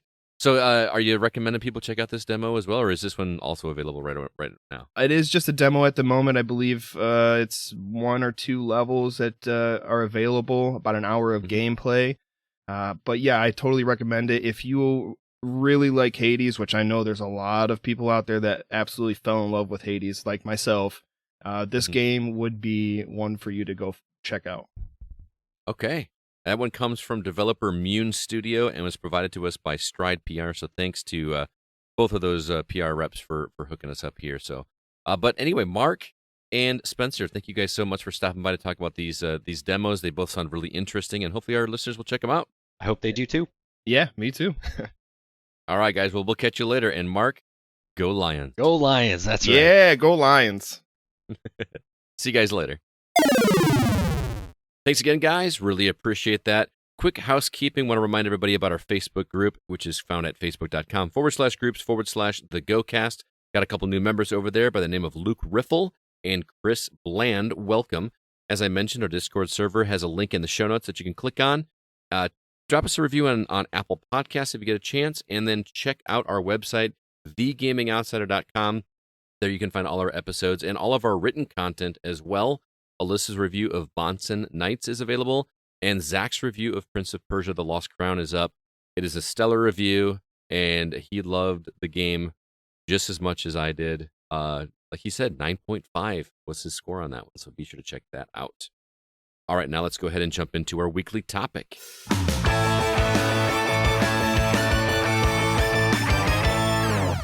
This is another topic by Zack, I believe. That's been coming up with the topics. We talked last week a lot about Palworld, which has clearly taken over the world by storm the last couple of weeks, and there's a lot of controversy circling around whether or not the game itself is a ripoff of Nintendo's Pokemon. This seemed like a good time to discuss games that kind of blur that line between paying homage to a previous property and straight up ripping it off. So let's start with the obvious example. What are your thoughts about Palworld? Does this one feel like more of an homage, or did they actually rip off Pokemon? Do you think Nintendo has a case here if they decide to pursue it? Well, I think, first of all, if Nintendo had a case, they would have pursued it already. That's what I thought. Everyone's like talking about that. I'm like, they're the ones that pull stuff when it's been out for like hours, right? Yeah. And this has been multiple weeks now, and we still haven't seen anything. Right, and millions of copies sold. Right. So I think if Nintendo thought they had a case, they would have already locked that down. Now, from stuff you see online, yeah, it does kind of look like, okay, that's just straight up Meowth's face, stuff like that. But yeah, in terms of going too far, I don't know. It's a totally different genre. It's a survival game first. So I don't know. It doesn't feel good when you look at it, I think, but I don't know. I think that has to do more with just I don't know. It doesn't look like it has a lot of new ideas generally, but it looks fun and funny. But people are talking about it like crazy, like that have never played survival games or not even into Pokemon or into Palworld. Yeah, I think that's great. I haven't checked it out myself because it just doesn't look like a game that looks, up my alley. All the trailers leading up to it, I was like, yeah, I can't wait. But then I found out it was a survival game. Nope. Just not interested in that. The idea of taking Pokemon and turning them into slave labor is a funny concept. You're getting rid of all of the pretense and just, acknowledging what's really going on here. Right. That's been the joke about that game since it's the original, right? Right. Yeah. So I don't know if they would be covered by parody law in that way or something, but handing out machine guns to your pals and having them gun down other pals to bring them back to camp so you could force them into labor is pretty funny. Right. But what's funny to me is that the developers are straight up marketing with this controversy. I don't know if you've seen some of the videos they've put out, but two of the guys from the team, and maybe I would assume it's more than two guys doing it, but two of the guys are like filming a video and they're talking like about what you get to do in this game. And one of them says, oh, and then we built this game where you can totally take your Pokemon and do this. And the other guy's like, pals. oh, sorry, my bad. You can take your pals. They're like they're running with it. Like it's just they're not hiding from the fact that everyone knows that these characters look very, very similar. You know what I mean? Right. Yeah, and I know there's some kind of ex-Nintendo lawyer who said that he was surprised that it got this far because when he was on their legal team, they would have shut this down by now. Mm-hmm. But I wonder if because it is so over the top, maybe there is some kind of parody rule that they can hide behind. Yeah, I don't know. And the other big part of this controversy is the potential of there being like AI created characters, because and apparently there's no proof of this, but if you connect the dots, because this company has said in the past that they support AI generated stuff, and then they come out with a game that looks like a bunch of characters that they just put into ChatGPT and said, make me a character that looks like Pikachu, but he's walking around, like just make this different or something. And then they just took that image and went with it. Well, I know Steam changed its rules to where you have to divulge if there's AI in your game. Okay. But they also changed that, only like 2 weeks before Palworld came out. So maybe it could be that they, submitted before then, right? And they skirted in there before they having to allow it. But as for now, I feel like I just have to take them at their word that there was no AI generation. But boy, you're right, it does look like it. But I'm definitely they're innocent until proven guilty in that regard. Yeah. But they did put out a game about AI art before. A game about AI art? Yeah, some kind of like party game where you had to just figure out what was the AI art and which was the real art, basically. Oh, so that's actually kind of a cool idea. Yeah. So I mean, they're obviously not afraid to use AI, but I think it would be pretty scummy if they didn't let you know that. You know what I mean? Mm-hmm. And then, yeah, it's just, you can't trick people into that. It feels like a story that's going to get more interesting as time goes by. And I kind of wonder if this is going to be a flash in the pan kind of game where it's hot just because everybody's talking about it and then people are going to lose interest. But at this point, they've sold, well, last week it was 3 million. It's over 8 million now. Is it really? Yeah. God. So, like, the only way this is going to be a problem is if they get sued. Right. How much is this game? I think it's 30. Is that right? $30. Yeah. Early access. Million. Yeah, so they're doing okay over there. Oh, God, I just can't even imagine. And like, did they anticipate this to, I mean, you always hope it'll blow up, right? Yeah. This just feels like such a word of mouth game. And it's working, right? It's totally working. Do you think maybe people are focusing on the ripoff thing more because like it doesn't even look like a different art style, like a Temtem, or any of the 100 other Pokemon likes or Digimon? Mm-hmm. That like those at least feel like a different art style, whereas Pal World just kind of looks like the Pokemon art style.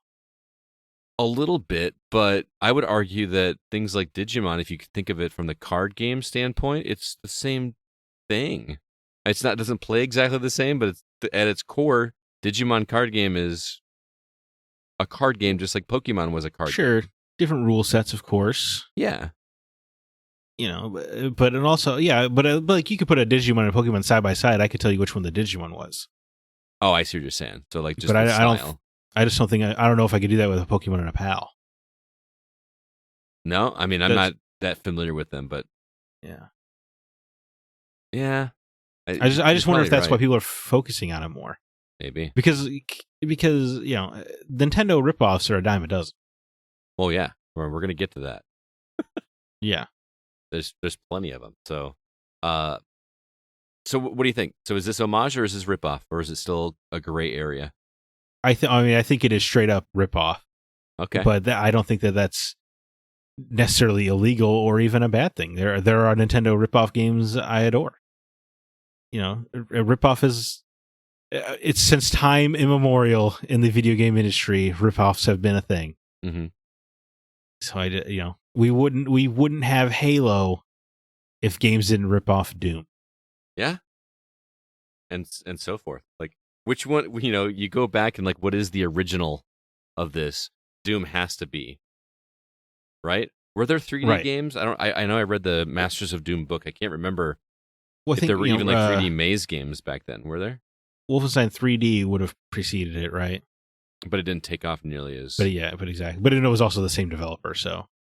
But when boomer shooters, back then they were just called Doom clones. Right. Back when the first person shooter genre was being born, they were all just Doom clones and Doom ripoffs is what they were called. Duke Nukem, right? That's a total Doom ripoff. Oh man. So what are some other examples of games that straddle that line and closely resemble a previous game or series? And also, make sure to let us know if you think it was an homage or a ripoff and just how close is too close.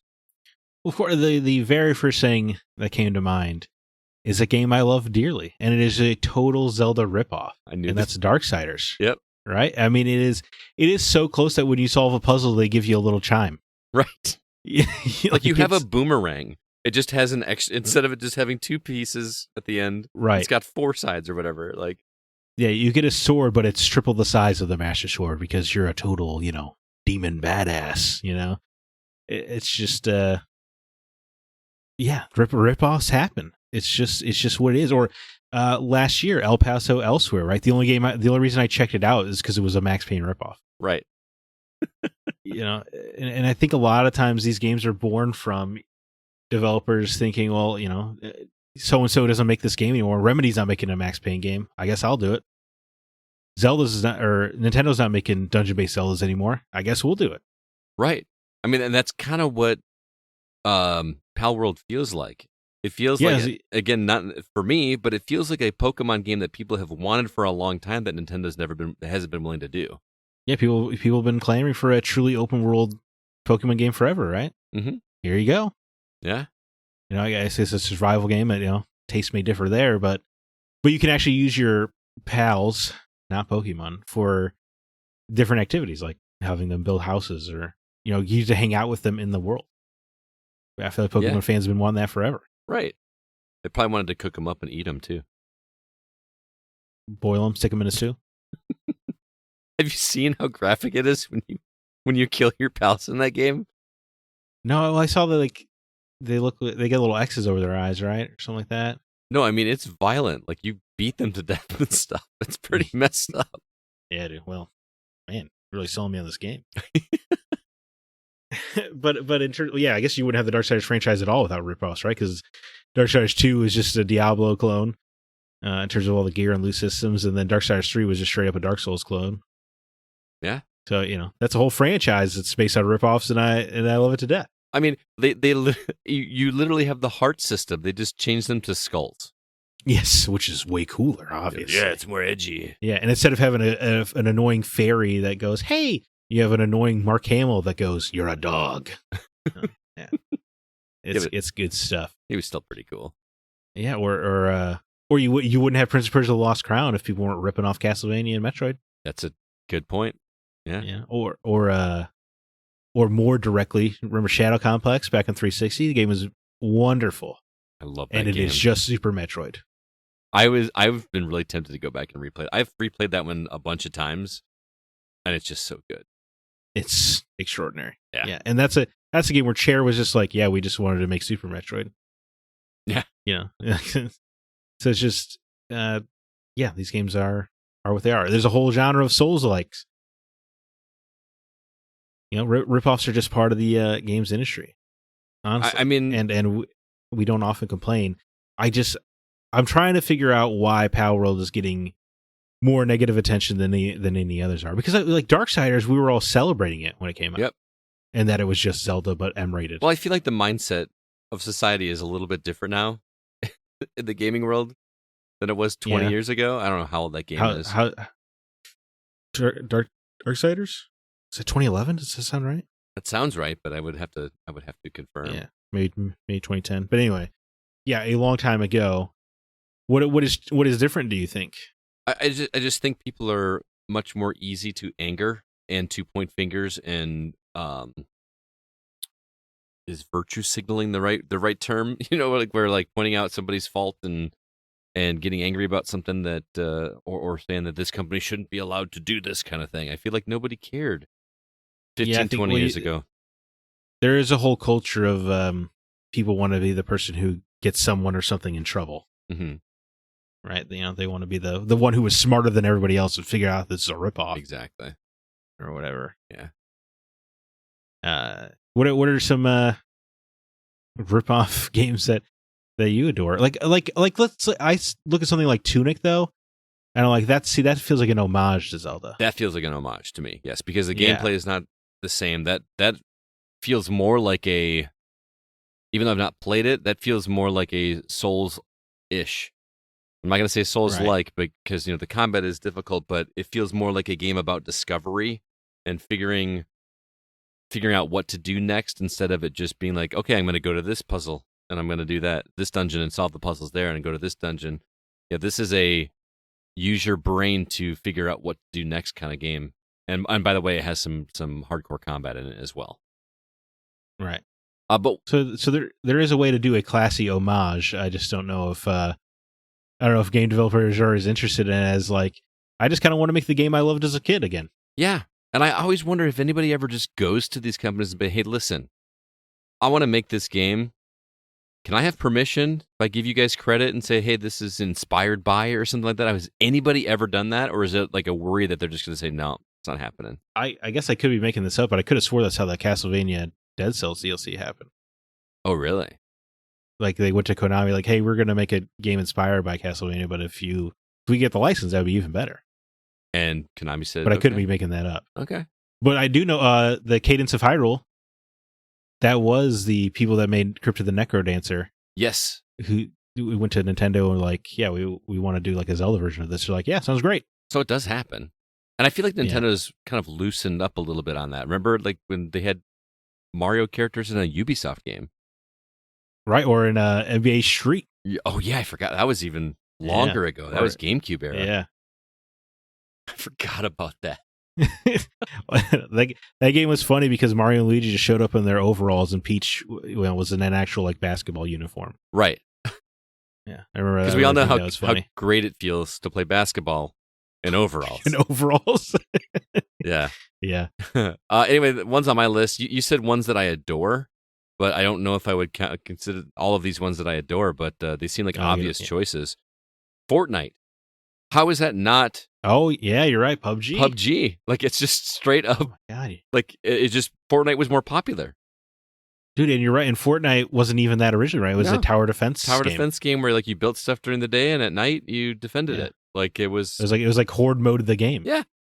And then they're like, hey, this PUBG thing's pretty cool. Let's just do that. Let's just do that and look at it now. Like, look at it now. Man, that's such a good point. I didn't think about that. That's great. Rock Band. How is that not a ripoff of Guitar Hero? I mean, it's... I guess because the same developers, right? Oh, yeah, you're right. Well, no, because Red Octane wasn't it Red Octane Guitar Hero? But then and then they merged and become Harmonix? I thought they reformed into Harmonix. Maybe that's what it is. Am I mistaken? I don't know. Maybe that's what I'm thinking of. I could be talking out of turn. Either way, there was a legacy. But yeah, you're right. It was definitely just it was an evolution of the concept. Yeah. Though, because it was a full band instead of just a guitar. Right. And then I guess Guitar Hero World Tour. That's when they ripped off the game that ripped them off. Yeah. See, so I mean, ripping off is just—it's just the industry. It's just part of the industry. But again, I mean, this is something you've said in the past. Just because that's the way it is, I mean, it's right. Right. Right. So that's kind of why we're having this discussion. Is like, where do you draw the line? Other ones, Dark Forces. That's Doom. You're right. I mean, yeah. I understand that everything is based on Doom if it's a first-person shooter, but that looks like it was done in the Doom engine. Yeah, that one is especially egregious, absolutely. Like, it just looks straight up. But it's got a Star Wars skin, so we're all like, that's fine. Yeah. Well, yeah, that's just the world we live in, right? If you can do anything with Star Wars, we're okay with it if you rip it off as long as you're doing it in the Star Wars universe. Right? Yeah, there you go. I mean, that's what they're just doing Watch Dogs with Star Wars later this year. We're all like, yeah, sounds great. Yeah. Sounds better than Watch Dogs. This one feels a little goofy because it's still Nintendo, but Diddy Kong Racing? How is that not a ripoff of Mario Kart? I understand. I think Rare made Diddy Kong, right? Yeah. So it was. Well, you're in planes in that one, Scott, so it's totally different. It's totally different. Now we sound like Vanilla Ice. Well, my song goes dun dun dun dun dun dun. So it's totally different. He makes an interesting argument. Yeah. And Dante's Inferno. Oh yeah. That's God of War in hell. Like, yeah, that's not even playing either. I mean, they even give him like a long sight so that it can be the same, attack range as Kratos' chains. Yeah, like if you had told me that was built just like as a mod of God of War, I probably would have believed you. Dude, you're right. It even does the let's flash back to his past sins to show what a bad person he was story arc. Right? Dude, you're right. That is 1-to-1 God of War. Wow.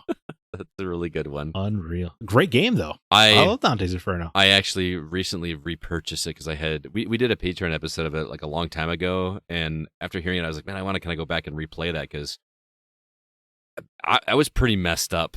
That game went to some places and did some stuff that I was not expecting. That's what I appreciated about it. I remember, this is very specific, so forgive me, but you remember you used to be able to download avatars for games you were excited for? Yeah. On Xbox 360. And one of them was just the gamer profile picture just said, go to hell. Oh, yeah. And I remember I had that one for a little bit. Yeah. I'm surprised they don't do that anymore. You'd think that they would. It's great marketing. Why they don't. Hey, what's that avatar? Well, I guess you don't really. No, you still see avatars. Yeah, I know. I'm upset at the Xbox because I was just experimenting with the ones they had, and I didn't realize you couldn't go back to the Prince of Persia one I had on 360. So right. Now I'm just a freaking wolf on Xbox. Stupid. Anyway. What about PlayStation All-Stars? Oh, yeah. Well, yeah. Yeah, that is definitely a platform fighter or Brawlhalla, right? Yeah. I actually really like PlayStation All-Stars. The way it was a little bit different where you had to build up your super meter in order to properly kill your enemies. Mm-hmm. I had a lot of fun with it. At some point, we are basically iterating on this stuff. I mean, you could say that about any racing game is derivative of a previous racing game. Any fighting game is derivative of a previous fighting game. Any brawler is, you know what I mean? And I guess to Pal World's benefit, compared to a lot of these examples, it is doing things differently. It's doing a lot differently. It's not a RPG. It's not turn-based. And again, if it stole art or if it used an AI algorithm to change Pokemon or whatever, then that's terrible. And, strike all this from the record. But as it stands with the information we have right now, it's different than a lot of other Nintendo ripoffs are. Yeah, I'd say this is nowhere near close to what Darksiders was. And like you said earlier, we celebrated that. Yeah, or Dante's Inferno, which I didn't really think about the fact that it had the same exact story arc until right now. It was kind of blowing my mind a little bit. Yeah. Well, let's see what the community thought. You want to kick things off over on Facebook? Sure thing. Yeah, Nate Lucas writes in, back when Pokemon came out, there were many similarities between it and Dragon Quest. Same thing goes for Digimon. Lots of the non-catching games freely use ideas. Mon-catching games. Apologies. The use of AI generation, though, is where there is an issue. You aren't using other games for inspiration, but literally stealing the entire framework. Yeah, that is true. Yeah, if the AI artwork thing is true, then that's I mean, I theft. think Nintendo could make the argument that Palworld would not be anywhere near as successful as it is now if Pokemon didn't exist. But you could make the same argument about any first-person shooter. Yeah, or I guess with this, because Nate submitted an image of similarities between Dragon Quest creatures and Pokemon. Mm-hmm. And yeah, it's a lot of these are pretty close. That image was actually posted by another member who I will have to credit in a second because I can't remember who it was. But yeah, like if you look at those images, and that because I expected people to put things like Digimon, right? I didn't expect Dragon Quest. I never made the connection, about Dragon Quest. That's just nuts to me. That was Andrew Zek, by the way, that posted that image. They're eerily similar. Like I would say that the similarities between Dragon Quest and Pokemon are about comparable to Pokemon versus Palworld characters. So if Nintendo's going to do something, then it's going to feel kind of hypocritical. Yeah, I would say the Pals look a little more close to Pokemon to my eye, but art is subjective, right? Well, I mean, some of it's straight up like the way that one mouse character's mouth is like shaped exactly in that smile. Yeah, like it looks like everything else is a little bit different. That's exactly the same. Right. You know what I mean? But I do have to trust Nintendo's legal team because they're the most litigious company in gaming. So I feel like if they really thought that character looked like Electabuzz, and to me it does, I feel like they would sue or shut it down. But I don't know. Well, they must feel that they can't, right? Also, it's not just Nintendo, right? Isn't there what's the other name of the company? It's not the Pokemon company, but what's the other, like Game Freak? Game Freak.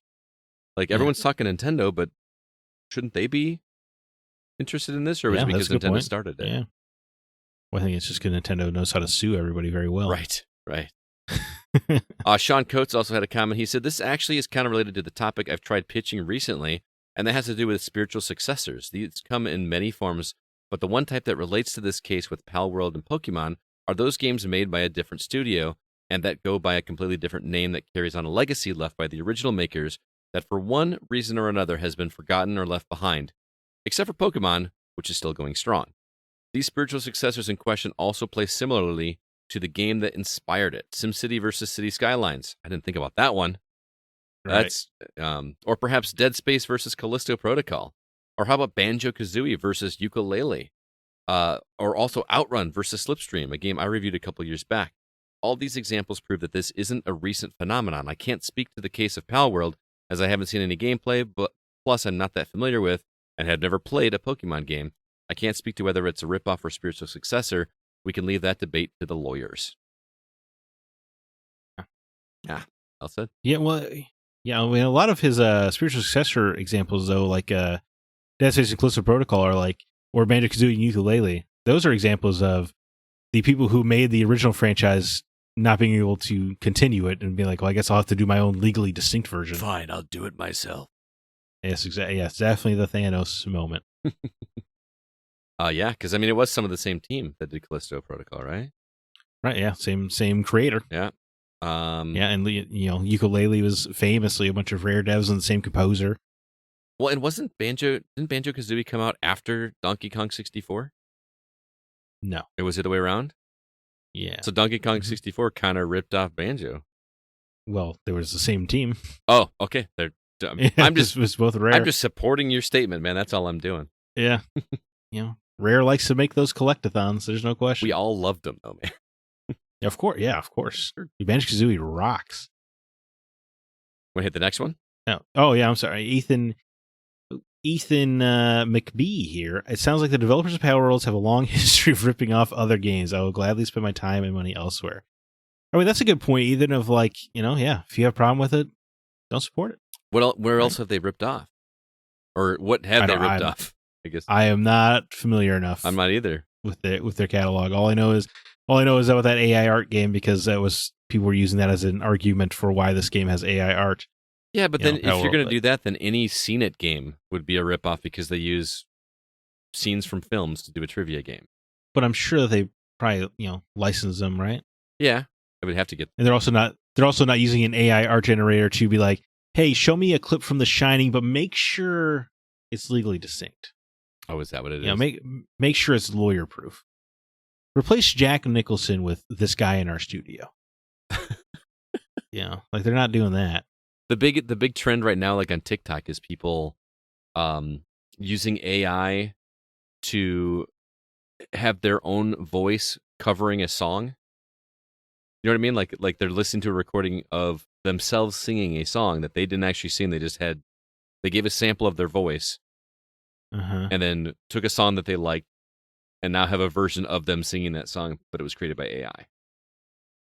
It's just why would that be interesting? That I don't understand. Like, you didn't sing the song. What's the fun? I don't understand what the appeal is. I don't know if it's like an appeal thing, but it's just like like if you can sing, why not just sing the song? Like, why not just cover it? Right. And if you can't sing, then well, that sucks, man. Yeah, your skills lie elsewhere. Maybe like you get one life. Good line where you can sing at this range or something, but you don't get to have it all in life. It's just a crazy world that we live in. That AI. Yeah. This is not where I thought AI was gonna take us. I never knew it was gonna be an art issue.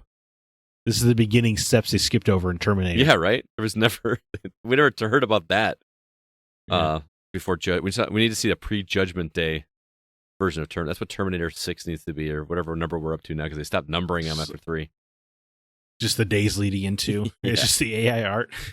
Joseph, is it Choi or Chua? I don't know. I guess Choi. This situation is fascinating to me. I think that if Nintendo had a legal case, they would have pursued it already.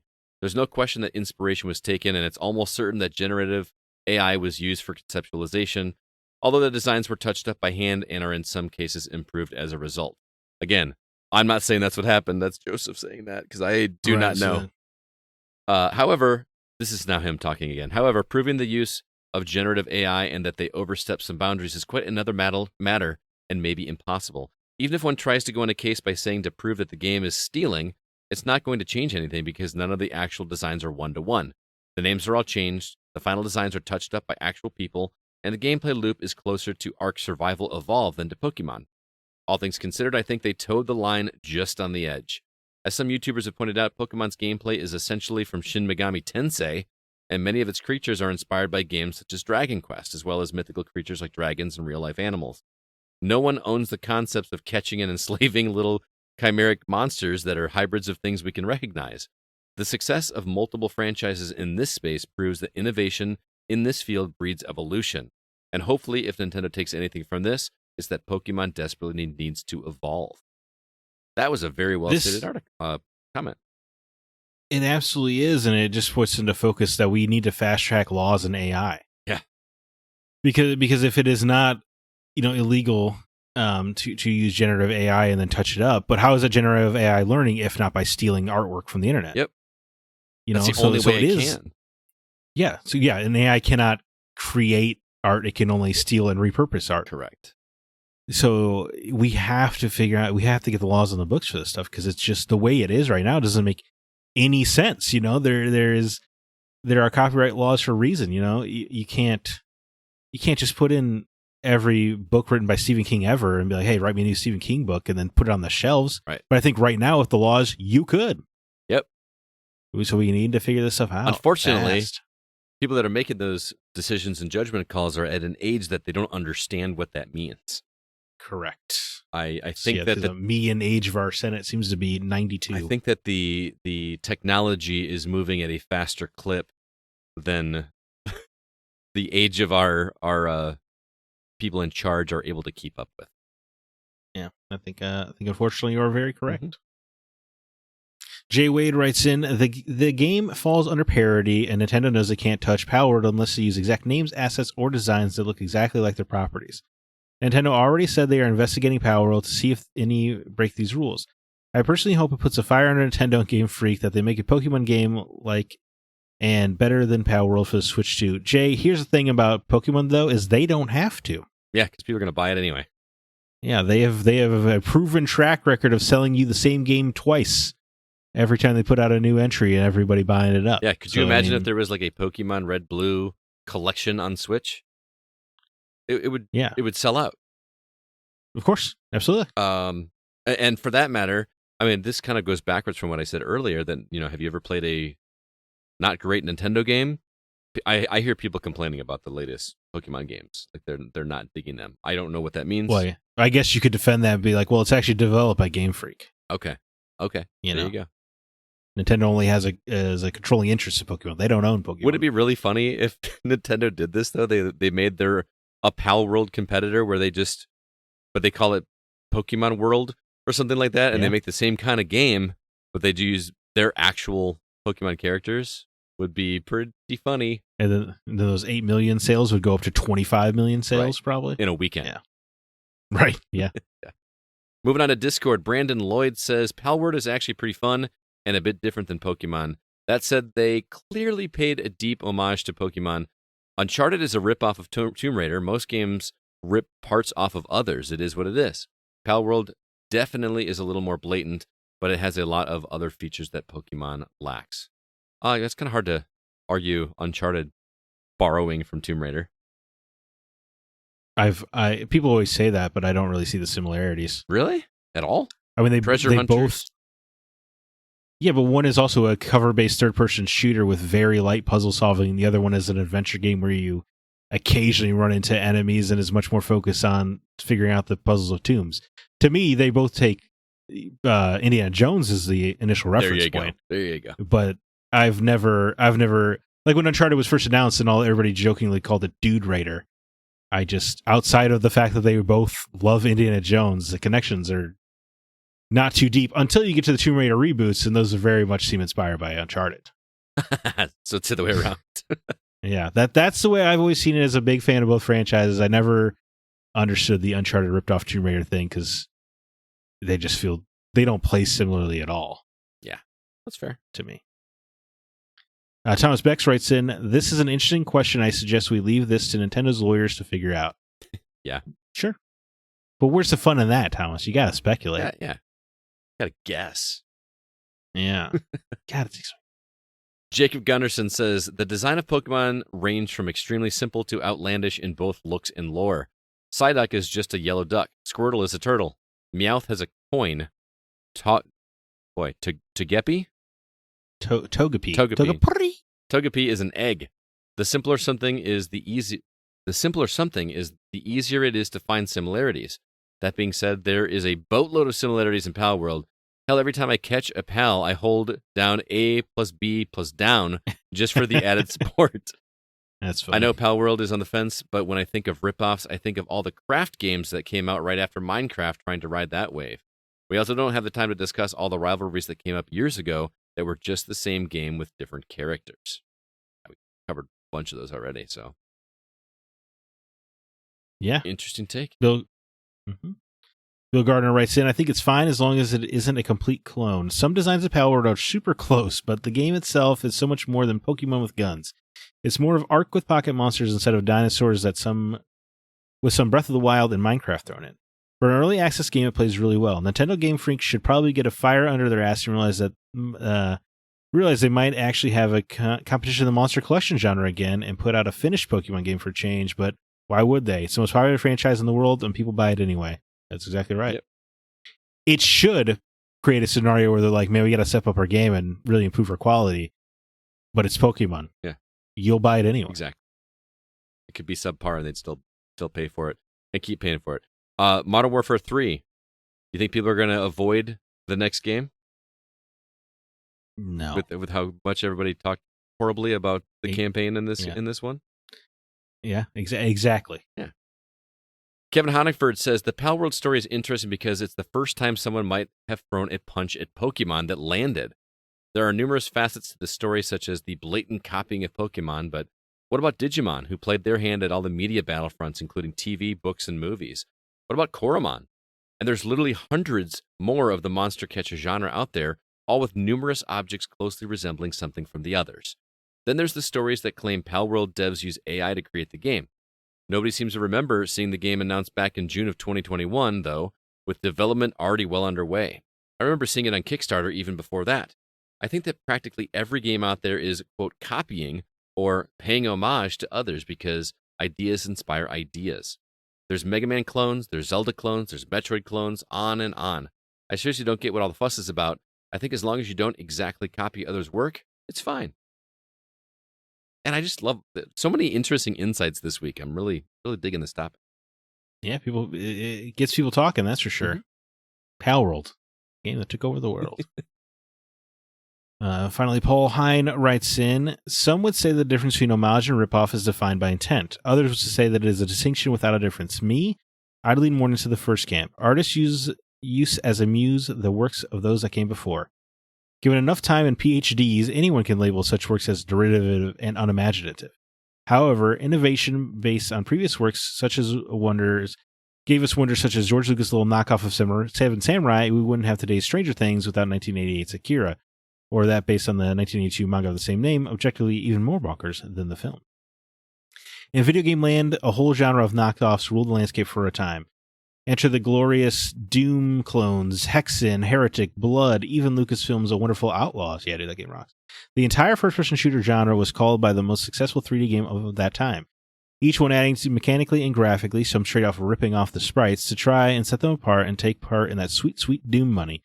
Was it wrong? No. Without it, we wouldn't have had Quake, Unreal Tournament, Medal of Honor. Frontlines has one of the best soundtracks in video games hands down, but that is a different discussion.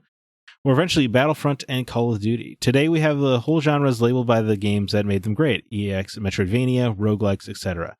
Power World strikes a nerve with today's online community for two big reasons. Pokemon is a formative game for many of today's current keyboard warriors online. They play these games from ages 8 to 15 obsessively and are understandably very protective of their foundational IP. 2, Nintendo is a very litigious company, and to see a perceived upstart stick it to the man, it resonates with a lot of people. Everybody loves an underdog. Boy, Paul, that was a lot. You wrote in a lot of stuff there. And that's what's interesting is I feel like people are torn on this. Like it feels very split with people that are like, man, they're ripping off Pokemon, and people that are like, so? It's fun. Yeah. Right. But there's no one side. To Paul's argument, I mean, you can take any movie and find, the movie that inspired it. Right. Right. That's why it's always annoyed when people are like, Avatar just dances wolves with blue people. I'm like, yeah. Sure. I mean, the phrase "there's nothing new under the sun" is about 70 years old. Right. I mean, it's just, you're right. Like all the stories have been told. You just got to give your new spin on it. Exactly. And ripping off gameplay systems is that's just foundational. I mean, why has nobody ripped off the Nemesis system? Well, that one's legally protected. It just blows my mind. Do something with it. Just because you had one fumble with that second one in that series. They're using it in their Wonder Woman game they're making. Oh, are they? Yeah. All right. It's part of the initial. So I guess there will be one more game with it. But to your point, yeah, like, see, because they locked that down with a patent, nobody else could use that system, and that sucks. We all wish they would. Right. I would love to see more people do something with that and be creative with that. Expand it even further. So we root for ripping off in this industry. As soon as Lost Crown, we like, man, I want that memory shard in every Gear Gated game now. Is that patented? Take the screenshot. Not yet. It's going to be interesting to see what happens with that, because I think you're right. I think that it's definitely going to be a staple in that game. Right. Be hard to go back. It would be so hard to go back. I feel like if I were to play another game and that's not in there, I'm going to be like, oh man, I gotta write this down on a piece of paper. That's like a baby's toy. I gotta take a picture of this with my phone. I gotta remember this. Disgusting. Yeah, it's just gonna be. And why did it take so long for that to be a thing in this genre? Yeah, I agree. I'm surprised. Because it can't be that hard to just take a screenshot and save it to the game's files. I mean, you can do that on your console already. You can take a screenshot Right. of your game anytime. It can't be, it's just like nobody's come up with that idea. I think the closest we got was games like, was it Phantom Hourglass, where you get to like actually draw on the map? Yeah, that was fun. That was I don't know why that didn't take off. Why did that become more of a thing? But anyway. Well, Zach, that was an awesome topic, man. Thanks for bringing that one to my attention. It totally paid off. I really liked all the insight. Yeah. People had a lot to say, I guess. Yeah, and thanks everybody for all the comments. That was totally a lot of fun. Next week is going to be the first of the month of February, which means it's time for community questions. So be sure to stay tuned to the social media outlets where you can have your opportunity to drop a question for us to answer. It's always a fun time, and we do appreciate it. But you know what? That's going to do it for this episode of The Gaming Outsider. Thanks so much for listening, especially if this is your first time here. Welcome. Hope you enjoyed it. Know that we do have 2 more hosts that are usually here with us. But Zach, it was a lot of fun just to kind of sit back and chat with you, man. Sure. Always happy to do it one-on-one, man. Yeah, man. And this episode was produced by Kevin Honigford. All the music you hear is written and performed by Grant Henry of Stemage and Metroid Metal. His website is stemagemusic.com. And speaking of Grant, we had so many people say how much they enjoyed the episode, the Game of the Year episode that he was on, and said we should have Grant on more often. So guess what? We're going to have Grant on again later in February, I believe towards the end of the month, if not like at the beginning of March. He's going to come on and talk to us about music, so stay tuned for that. It's going to be a lot of fun. Please be sure to email us if you have any questions or concerns. Our address is feedback@thegamingoutsider.com. Zach, you got any parting words or recommendations for the listeners? Yeah, I finally caught Poor Things, the new movie with Emma Stone and Mark Ruffalo. And that movie is profoundly strange, but quite captivating.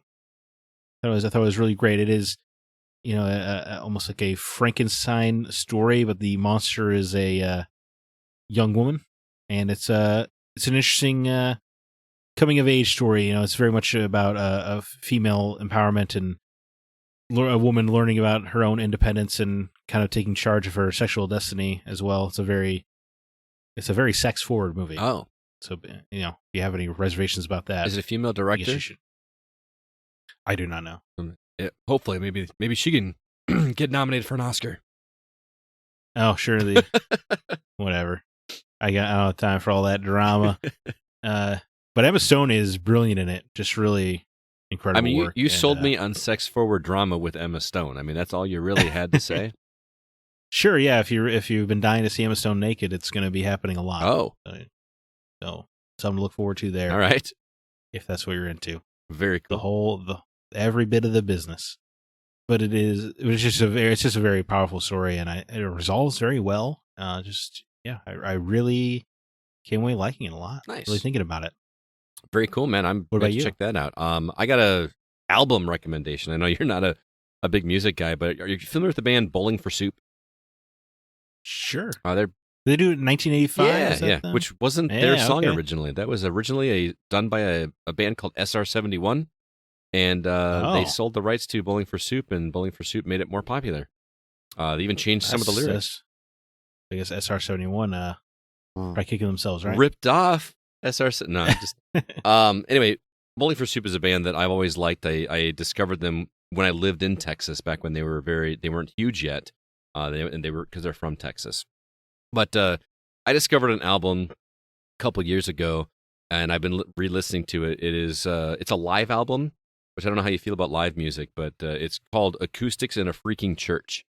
And it's just a live album that they literally recorded a live performance in like a big cathedral. So they had like the echoey sounds. Yeah, in a freaking church, presumably. So that's really what it is. But so you'll hear some songs like 1985 is on there and some other ones. But Bowling for Soup is a band that they're like a punk rock, or not punk rock, but like pop punk type of band. But their music works so well acoustically. Because when you hear the songs, like the studio versions, you don't hear a lot of the harmony vocals, and it's very harmony forward in this album. And I find myself singing along with the harmonies instead of the melody, which is something I don't usually do. And it just sounds really good. Plus, you get a lot of the banter between the bands, and it's just it's a lot of fun. So I know we've got a music discussion channel on our Discord, and Mark Szymanski's been asking for recommendations, so it's been kind of fun seeing people just drop in things like that. So another reason to check out the Discord. But yeah, Bowling for Soup, Acoustics in a Freaking Church. I really like that album quite a bit. All right, well, Zach, it was a lot of fun, man. Good seeing you as always. Hope you enjoyed the rest of your weekend. Yeah, definitely, man. Until next week, I'm Scott Clark with Zack Parkerson, and we are The Gaming Outsider. Remember, there's no such thing as a bad game, just games that aren't for you.